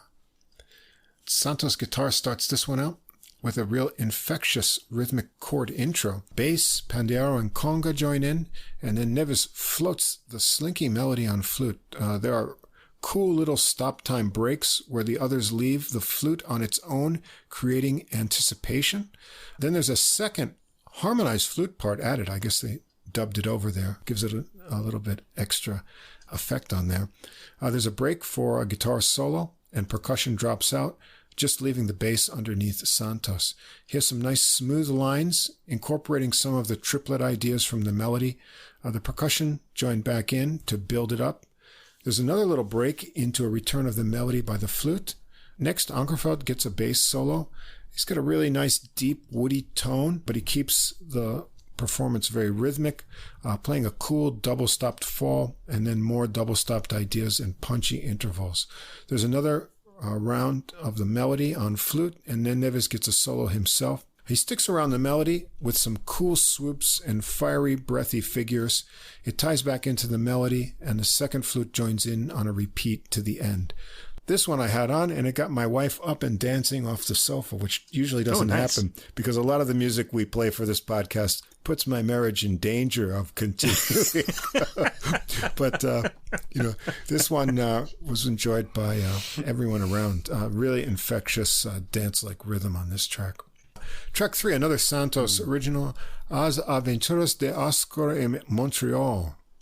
The Adventures of Oscar in Montreal. I don't know what Oscar that would be, but interesting. Anyway, this one, we get accordion from Bebe Kramer jumping into the intro here over the light subdivided brush drumming of Cassius Thepperson and a nice pulse on the bass from Ankarfeldt. Here, Neves is featured on tenor sax on the melody. The accordion swells underneath, provides answering fills between his smooth phrases. There's a contrasting section where the rhythm changes up from the groove just after 1 minute. The sax drops out and the accordion features over lines in the guitar. The drum brushwork comes back and sax rejoins for the melody. Kramer takes an accordion solo over the changing grooves with speedy lines, and then it's Ankarfeldt's turn. He keeps the rhythmic pulse going in his solo, getting into both the upper and lower ranges of the bass. Sax and accordion then go around the first part of the melody, and then they vamp around the contrasting minor section with fun accordion and sax fills as the tune fades out. Track 4, a João Gilberto tune, Hobalala. You've probably heard this one before. It's a nice syncopated kind of hesitating intro on guitar and bass into a relaxed percussion groove by Giovignano. This one features the harmonica of Hesse on the melody. Neves works around him a bit on tenor and takes over a section of the melody before they join in together in unison. Then Hesse gets a solo. It's a very relaxed but wonderfully rhythmic phrasing and uplifting melodies on harmonica. Neves starts the melody again on sax, and then Hesse joins him, getting into some harmony this time, and then they improvise playfully around each other to the end. Neves with simple lines and Hesse with darting phrases. Very nice. Track 5, an Elton Medeiros tune, Presentimento. Santos comes in on the first melody section alone, backing himself on guitar with a rhythmic kind of figure playing, and then Ankarfeldt takes a turn with it on bass. Christina von Bülow then joins in on alto sax. It's a lovely melody that kind of sandwiches an uplifting major change of harmony between two like minor bossa bread slices there. I really like that kind of change in the middle. Conga and light percussion add more rhythm to Ankarfeldt's bass pulse. Santos gets a guitar solo of fluid lines, and von Bülow takes over on as they changed to major there for a nicely articulated solo. She has a really fat alto sound, and she plays out the last section of melody, and then Ankarfeldt gets a bass solo. He makes this one very melodic with a ringing tone in the upper register. There's more melody from the sax, and they all go around again, stretching out the ending just a bit for a final sax phrase. Track 6, we get another Neves composition, Pile Peleke. A blazing guitar run from Santos starts it out. Ankarfeldt joins in and sets an infectious bass groove. Thepperson is back on drums here, and Santos adds rhythmic chord backing as an 8-beat kind of feeling of the groove gets going. Over the top, Neves adds a fiery flute melody line. I'm guessing this is the wood flute here. It's just got that real kind of different tone to it, very organic. It's a great melody with some nice harmonic twists and contrasting sections. The groove is really pumping into the flute solo, and Neves really excites here with his tone and some fluttering before bringing it down to a bluesy end. Santos is next for a guitar solo that is rhythmic but also has another blazing run in it, and then Neves adds backing harmonized flute lines with some cool scoops before returning to the melody. They let the groove go on for a while with more flute fun, and Ankarfeldt and Neves work a cool syncopated rhythmic figure to the end. Now we've got our only vocal number on here by Geraldo Barbosa and Geraldo Jacques, Tim Tim por Tim Tim, and this features Luisa Lacerda. It starts with a breathy flute intro over bass and guitar. They've got the rhythm locked in perfectly, no percussion needed here, and Lacerda has fun with the lyrics with nice phrasing. I don't understand Portuguese myself, so I translated it into English, and it's kind of got interesting lyrics. It's kind of you've got to give, when you promise my love, send my ring back, and then send my portrait back, and things like that. So it's kind of interesting lyrics. Neves works in some breathy counterlines under her voice, and then they do a nice unison line with the voice and flute before he goes off on a flute solo. He really connects flowing lines almost endlessly here. That connects back to the melody once more on flute, and then another vocal verse. The flute adds some nice harmony to the climax of long notes for her vocal, and the ending section is very cool with a mysterious kind of menacing harmony and flute exhalations, very breathy there. So interesting tune, and nice to have one vocal on there. Then we've got a Joel Gilberto tune for 8 Bim Bom. Tepperson hits it off on the drums, and Santos and Ankarfeldt have the groove right away. Neves adds breathy rhythmic flute puffs here. Then Hesse sneaks in on harmonica and gets some rhythmic chords before taking over the melody.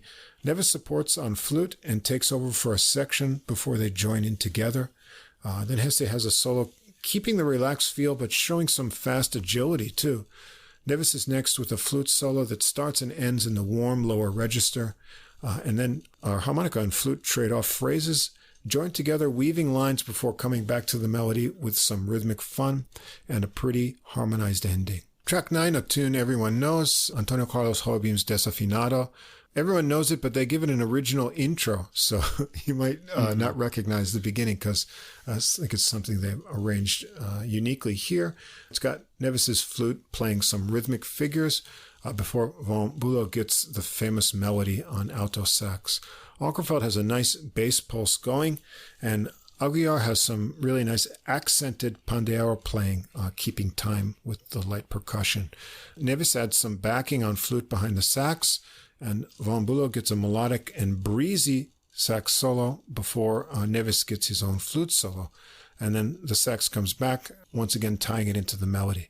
They get a little jam going with flute riffs and bass answers to that before the sax and flute get to blow over the groove. And track 10, one of Ankarfeldt's originals, Feliz. This one, I think maybe it's his son is like laughing in the background to start it out. And it's kind of cute beginning that goes into a rubato melodic bass intro from Ankarfeldt. Santos plays some figures underneath. There's some kind of percussion chimes ringing, and then that intro ends in a new faster tempo for the tune, which is picked up on the break by Bebe Kramer on accordion. There are a lot of little attractive breaks in the percussion rhythm along the way as the melody goes along. It sort of creates some anticipation. Neves joins in on tenor sax. It's all sunny and happy until 1 minute and 50 seconds when things turn mysterious with some trills. A new hand-clapping groove begins, and Ankarfeldt gets a rhythmic bass line figure going that the others join in on in unison. I hear some flute joining in here on this part too. And then Neves gets a sax solo with the accordion pumping out an accompaniment. It kind of evolves back into the original groove and melody with sax and accordion repeating the last line twice, and then the flute is added on top of that. So an interesting kind of twisting and turning tune. Then we've got a tune by Che Scimbino, Ternura, track 11. This one has Neves on breathy tenor and Santos on guitar to start out this warm, slow, and free-flowing song. Neves' tone almost breaks on one tension-filled note. It's great. There's a lot of emotion right there. A sense of motion develops, and Ankarfeldt joins in. It's lovely with just the three musicians and lots of space. It's a very pretty melody. Neves takes a solo, always relaxed, but adding more tension in the upper register. He ends it down low with a little rhythmic figure that Ankarfeldt picks up on to start his solo. It's warm, melodic, really singing over Santos's gently rhythmic chords underneath. And Neves adds some counterlines here and there, and then comes back for one more time through the melody, ending on a low note of breath, with the final line of guitar rising to the last warm bass note. So this is a really fabulous recording. It's one of the most beautiful I've heard this year. The instrumentation is varied. It's perfect for each song. Wonderful different tones of flutes, sax, harmonica, accordion. It's excellent arranging, and the percussion and drums are only used where they add something to the songs. The interplay, especially between Ankarfeldt and Santos, is great. They've got a real mind meld of playing together. It shows that it's their fourth recording together. But I do hope they do more, because I could listen to this all the time. Fabulous recording. Everyone should hear this. Yeah, I've been listening to this ever since you first sent it my way in March. It's just I've been looking for it on a CD ever since too, but I haven't been able to locate it. I don't think it's. So I want to encourage, if there's no CD available, I want to encourage the artists to put one out. Yeah. I couldn't find one to get in Japan, but it would be definitely one to own. It's just that beautiful. Yeah, I would listen to this all the time. And the whole album feels so good. It's fairly relaxed. The sounds are all welcome and pleasant. Guitar, flute. Was that a harmonica, you said? There's harmonica and accordion there too, yeah. And accordion too. I can't really tell. Yeah. It's really funny how the harmonica and the accordion have this sort of similar sound. Sometimes I can't really tell them apart. Yeah, it's kind of interesting. When the harmonica is mic'd up, it can sound really big, and that reed can sound like an accordion. Yeah. Yeah, all of the instruments come out rich in tone. It was a rainy week here, and at least when I heard this at the beginning of the week, it was really rainy, and having this wonderful Brazilian jazz lifting my spirits at the beginning of the week was just fantastic. Highly recommend. This one is also gonna. I'm afraid.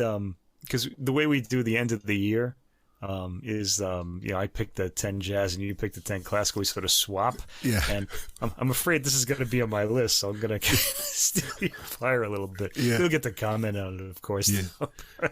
Yeah, I like this a lot too. But this is really, I think, at the top of both of our lists. It's great. Absolutely. And thank you very much, Morten, for sending all the credits for this. So I hope a lot more people get to listen to this. It deserves to be heard far and wide, because it's a really enjoyable recording. Having got that out, rounding out this Brazilian program, as I said, these harmonica recordings I came up, and they both had a Brazilian kind of connection to them. And so I said, okay, let's go with this idea. And so the second recording is on Alpha Music label by the Italian pianist Stefania Tallini.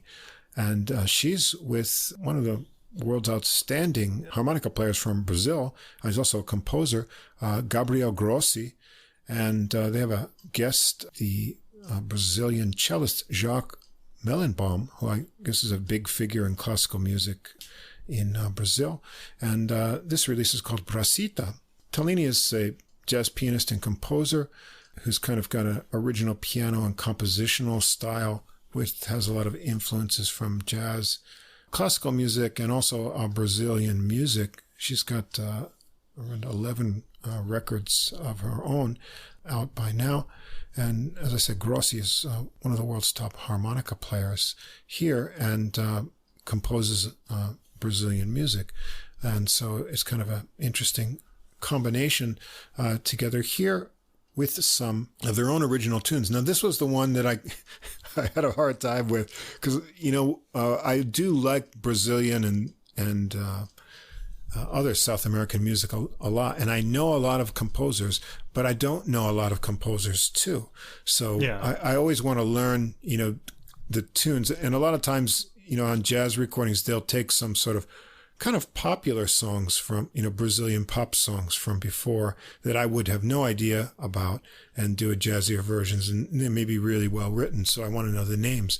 Well, I couldn't find the composer credits for this recording, even on Tellini's website. And I even downloaded the press kit. So I knew what microphones were used on the recording, but I couldn't find the composers. And so interestingly, after searching around for a while, I found a site that has all the composers for almost any release you can find. There's one problem with it, Mike. It's in Chinese. Oh, so man. You can put in any recording, even the minor label. It's on this Chinese site, and the album titles and the song composers come up in Romanized writing. But I have no idea what the rest of the sites says because my Chinese is kind of rusty at this point, although I did study it years ago. Wow. Anyway, that's my hack for finding uncredited composers for tunes now. So it goes in my I just toolkit. want to say, everybody out there, credit the composers. They're the ones who are really bringing this music into the world. They really deserve that. Right. Get their names out there. Yeah. Especially us. Even if these songs are all popular in Brazil, we don't know them outside of Brazil. We need to know who wrote these songs. Anyway, what's on here is mostly their Tellini and Grossi's original tunes, and a couple famous composers too. But I just like to always confirm who's got the arrangements going. Anyway, let's start out this one. It begins with a Tellini original, Aveva. It begins with an arpeggiated piano intro to the harmonica melody with answering phrases from the cello. Piano arpeggiation continues as the harmonica and cello trade off, sometimes joining in together. Harmonica also joins in unison with the piano on strains. It's a sweet melody by Tellini, and the interweaving of the instruments is nice, capped off by cello bowing for the ending.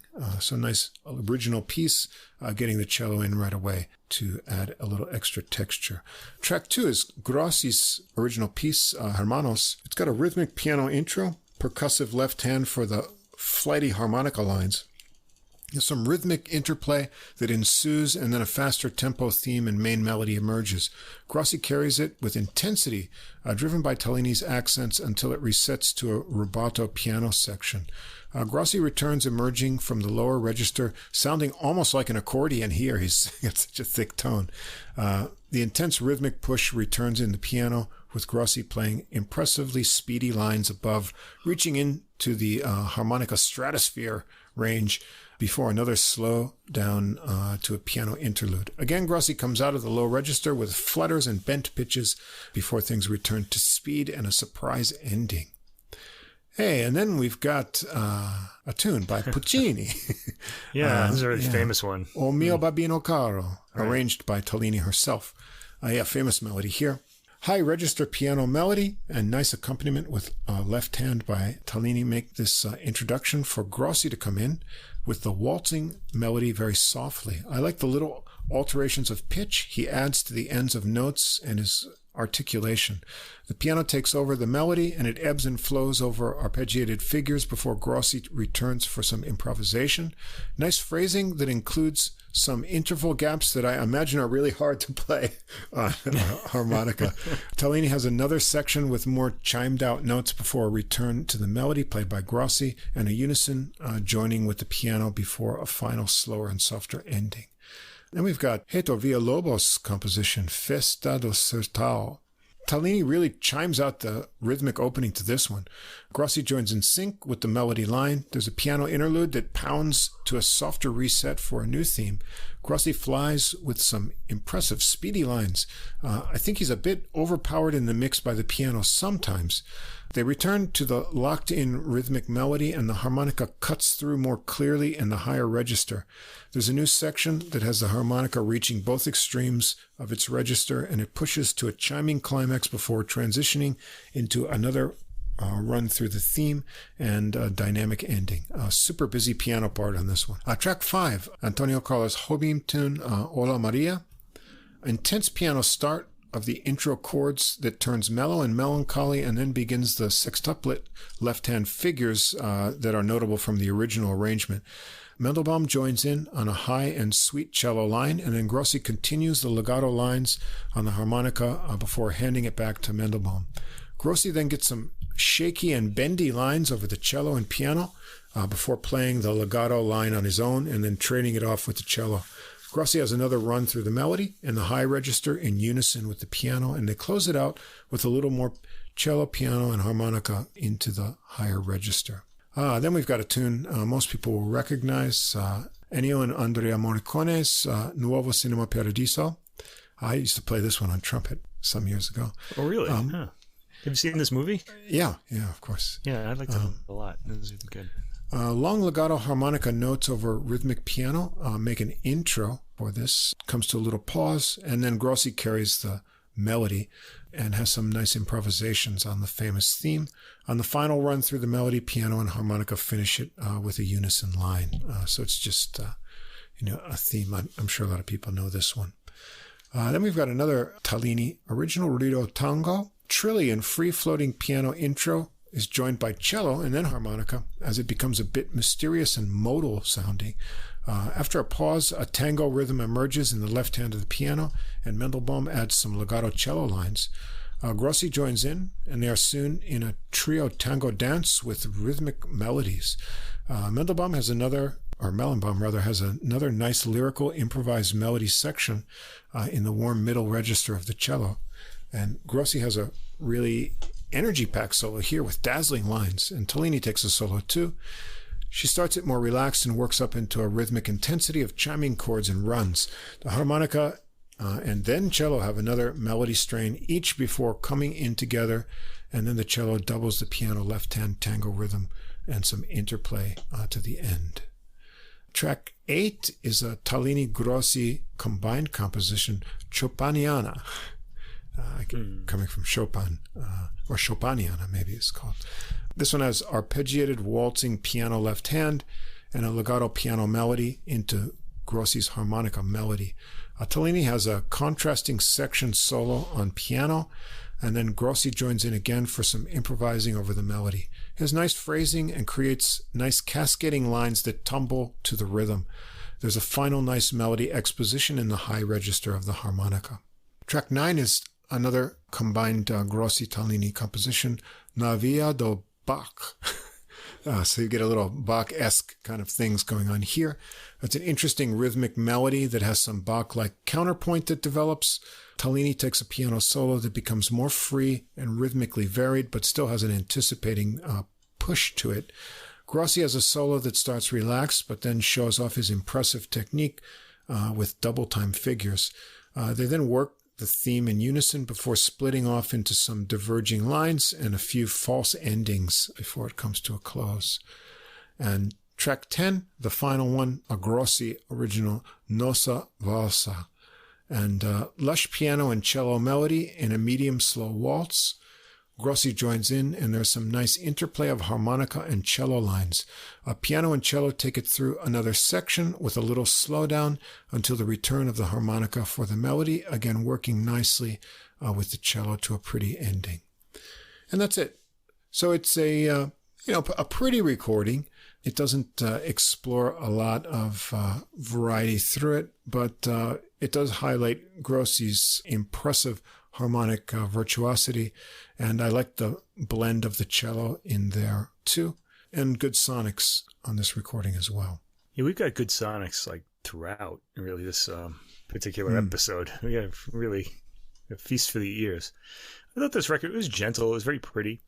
One thing that really started getting to me though is that the piano in the bass, in the harmony part, she plays arpeggiated figuration on so many tracks that I was sort of getting kind of annoyed by it at some point.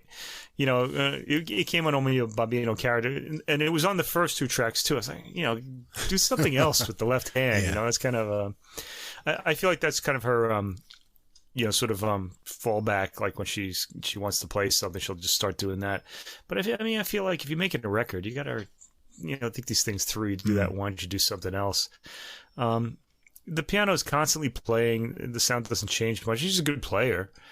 But the harmonica kind of saved it for me. I really did like hearing that. It gave the album a unique feel.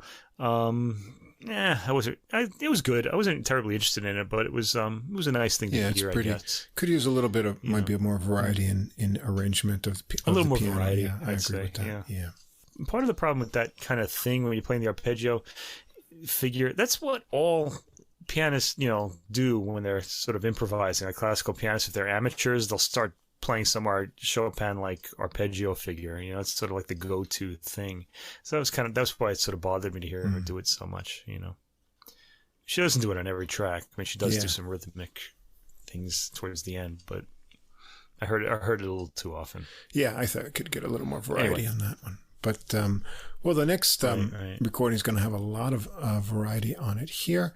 And this is the final harmonica showpiece, and also our other 90-year-old musician who's still going strong. Yeah. And that's going to be the master of Brazilian harmonica and kind of a friend of the great master Toots Thielsman from way back when. That's Mauricio Einhorn on harmonica, and he's here on this recording with extraordinary bass player, but not only bass, as you'll see on this recording, Tiago Espirito Santo, and this is on the Solo Sesc label Afinidades, I guess, which would be affinities in English. He's got a fantastic name too, Tiago Espirito Santo. His family name is Holy Spirit. Great name. Wow. Yeah. Einhorn was born in 1932, so that makes him 90 now, from Rio de Janeiro. He started playing playing around with a harmonica at age 5. So he's been playing for a long time. Harmonica and Brazilian style music has been his life, and he's played with lots of famous people: Jim Hall, David Sanborn, Paquito de Rivera, Bobby McFerrin, Sarah Vaughan, Cannonball Adderley, Herbie Mann, and even Hobie has recorded his compositions too. So he's a composer as well. And he's here with bassist Santo, like 42 years old, but also a hell of a guitarist. And we're going to hear here a combination of their composition work, which is absolutely fabulous too. That really helps make this album. On this recording, we've got Santo on bass, mainly plays fretless electric bass, but also acoustic guitar and electric guitar on this recording is all done by him. Drums, let's see, Cuca Teixeira, if I'm pronouncing that right, not sure. Electric piano and piano Bruno Cardozo. Flute, Jota P. That's his name, just as a P with a period. Must be a stage name, right? As I said, Einhorn on harmonica. Tenor sax, also by Jota P on several tracks. There's one track with vocals, Villagoes and Junior Mireles. And so let's get into these tunes.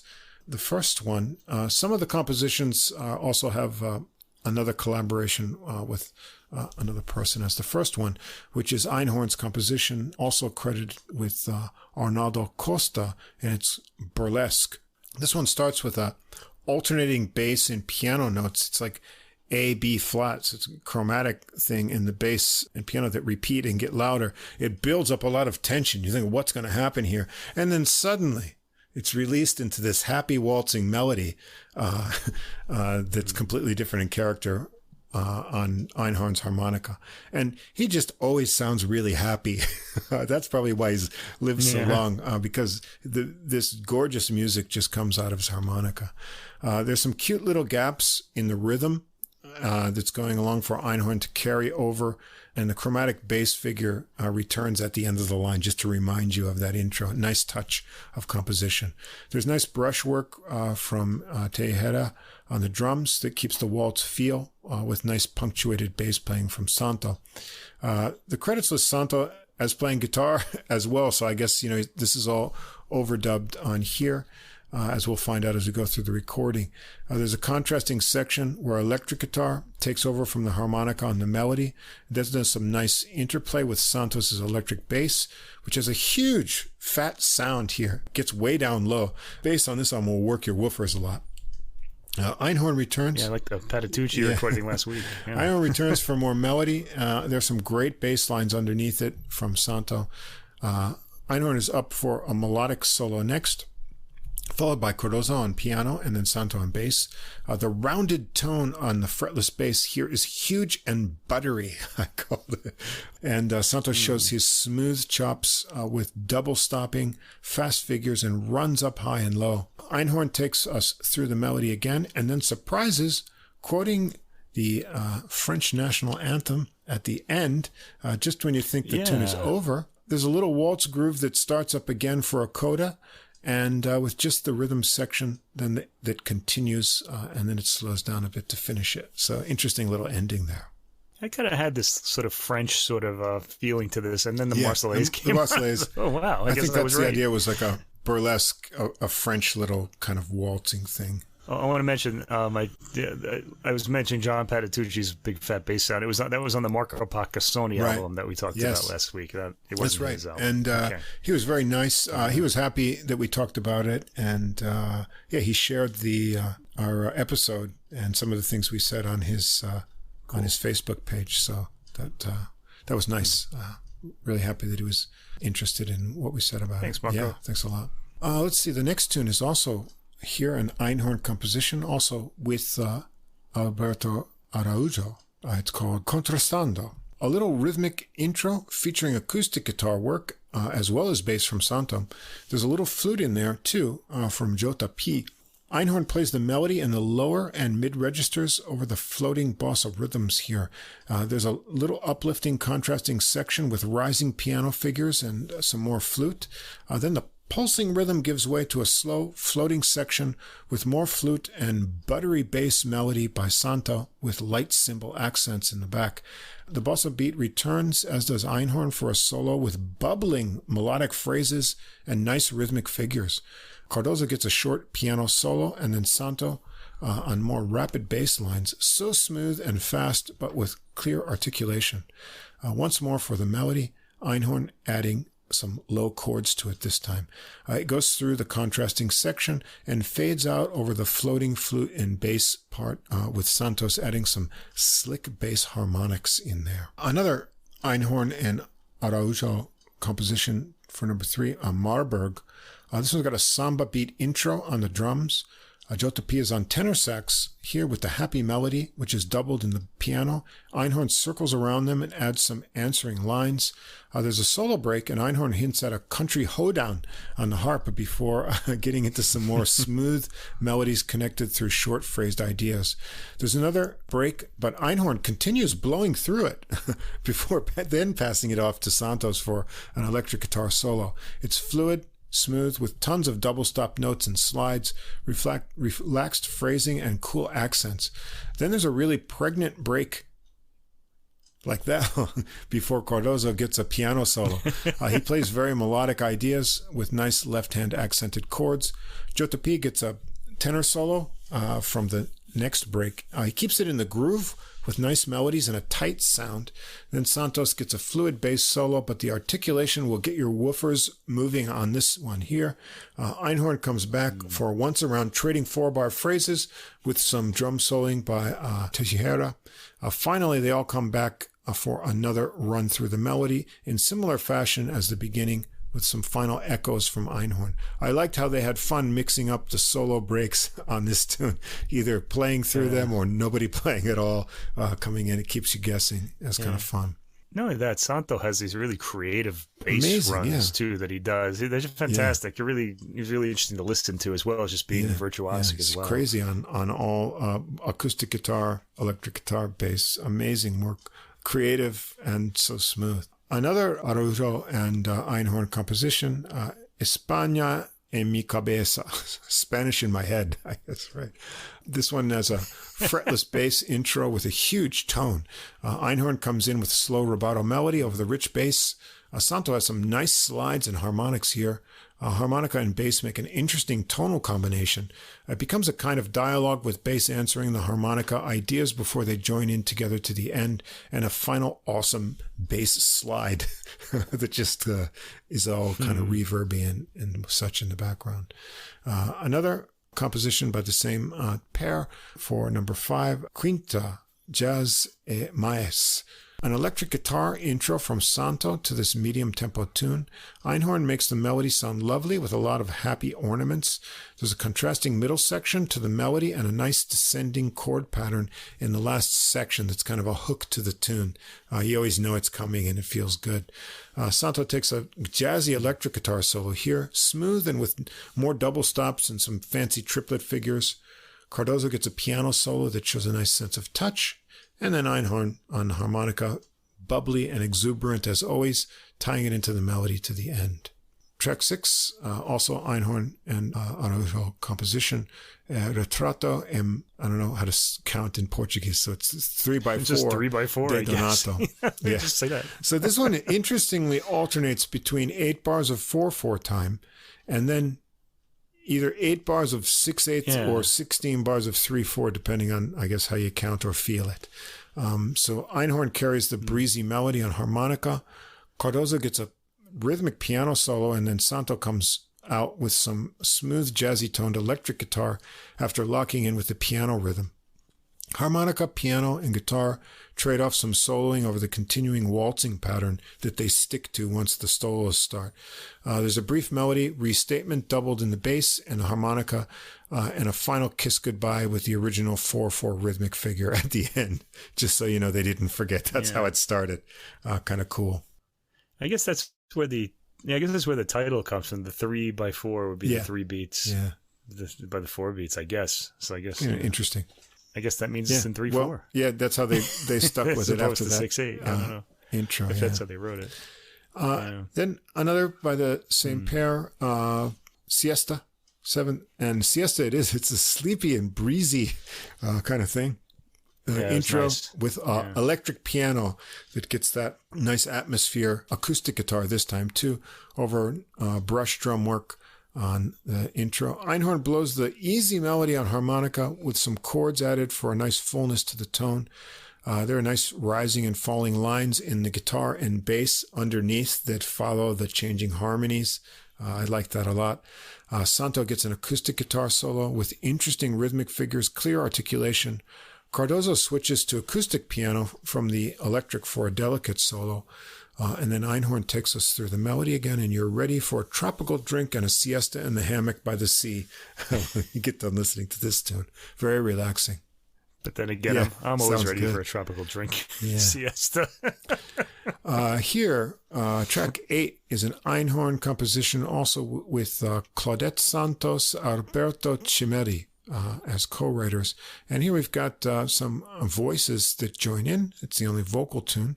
It starts with some long ringing piano and bass notes that make an intro as a slow rhythm takes form. Santos works the high melodic bass line into the male vocals by Junior Meireles, and Einhorn fills in between the vocal phrases. There's a nice syncopated breakup of the rhythm of the vocal melody line in a phrase that makes it interesting. Einhorn takes a little solo before Biagoes is next for the female vocal on the following verse. It has an interesting change up after that verse.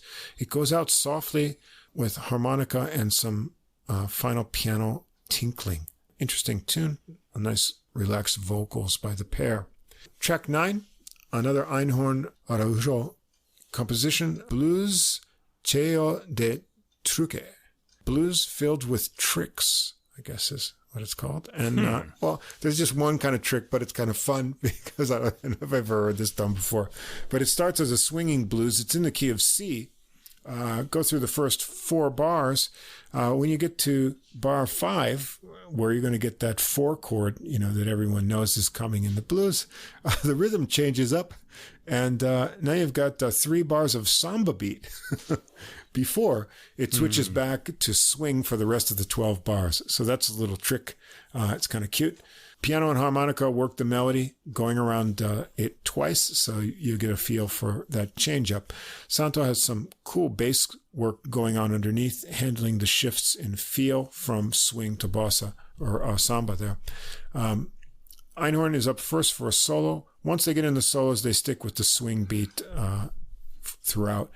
Cardozo gets a bluesy piano solo next, and then Santo has a wild bass solo here. Double stops, trills, all kinds of crazy techniques that he does so effortlessly. He's got some kind of filter going too effects, on that. It's getting some weird tones there. Yeah, they go around twice with the melody, so we get to hear the samba again. Einhorn having a final harmonica tag on the end of it. Track 10 is a Santo original, No Big Deal.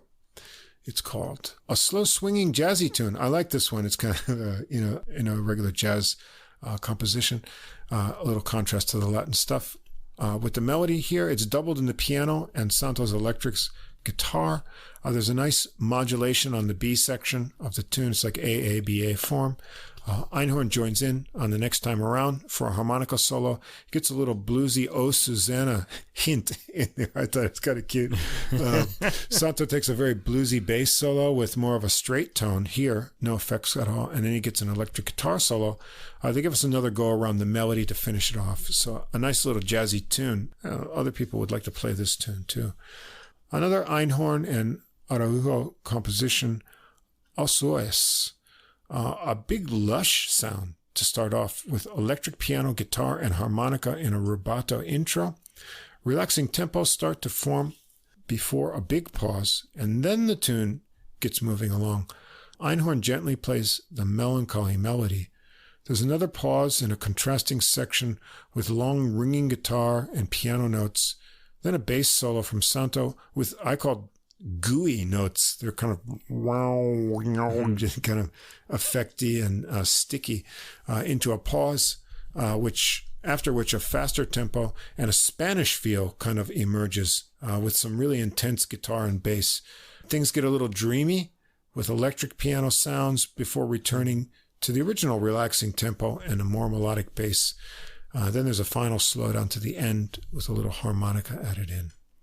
And we're going to finish off. I heard that bass is watery. I call it gooey. Watery. Watery. Some kind of liquid. Okay. Yeah. A final Santo composition, Alligator City. Sounds kind of dangerous.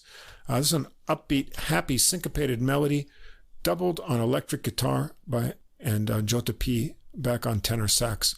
The piano adds some extra punctuation to the end of the melody as well. Cardozo has a piano solo with some exciting, speedy runs over Santos' thumping bass. Einhorn joins in for a harmonica solo. He always sounds so happy in his melodies. Jodie is next on tenor sax, getting more animated on this one with fast runs, some R&B influenced phrasing. Santos next with nice jazzy electric guitar solo, fluid but with some more of those cool double stops. He keeps the rhythmic intensity going to the end. Cardozo, Einhorn, Jodie, and Santo then trade off 8s and then 4s with Teixeira for some drum soloing. One more round, the happy melody ending with a few final guitar double stops at the end to finish it off. So a really great recording of Brazilian music. Firstly, the tunes are all Santos and Einhorn's originals or collaborations, but they have this familiarity to them right away because of the really strong melodies. You'll think you've heard these before, and the melodies just stick with you right away. So really strong writing.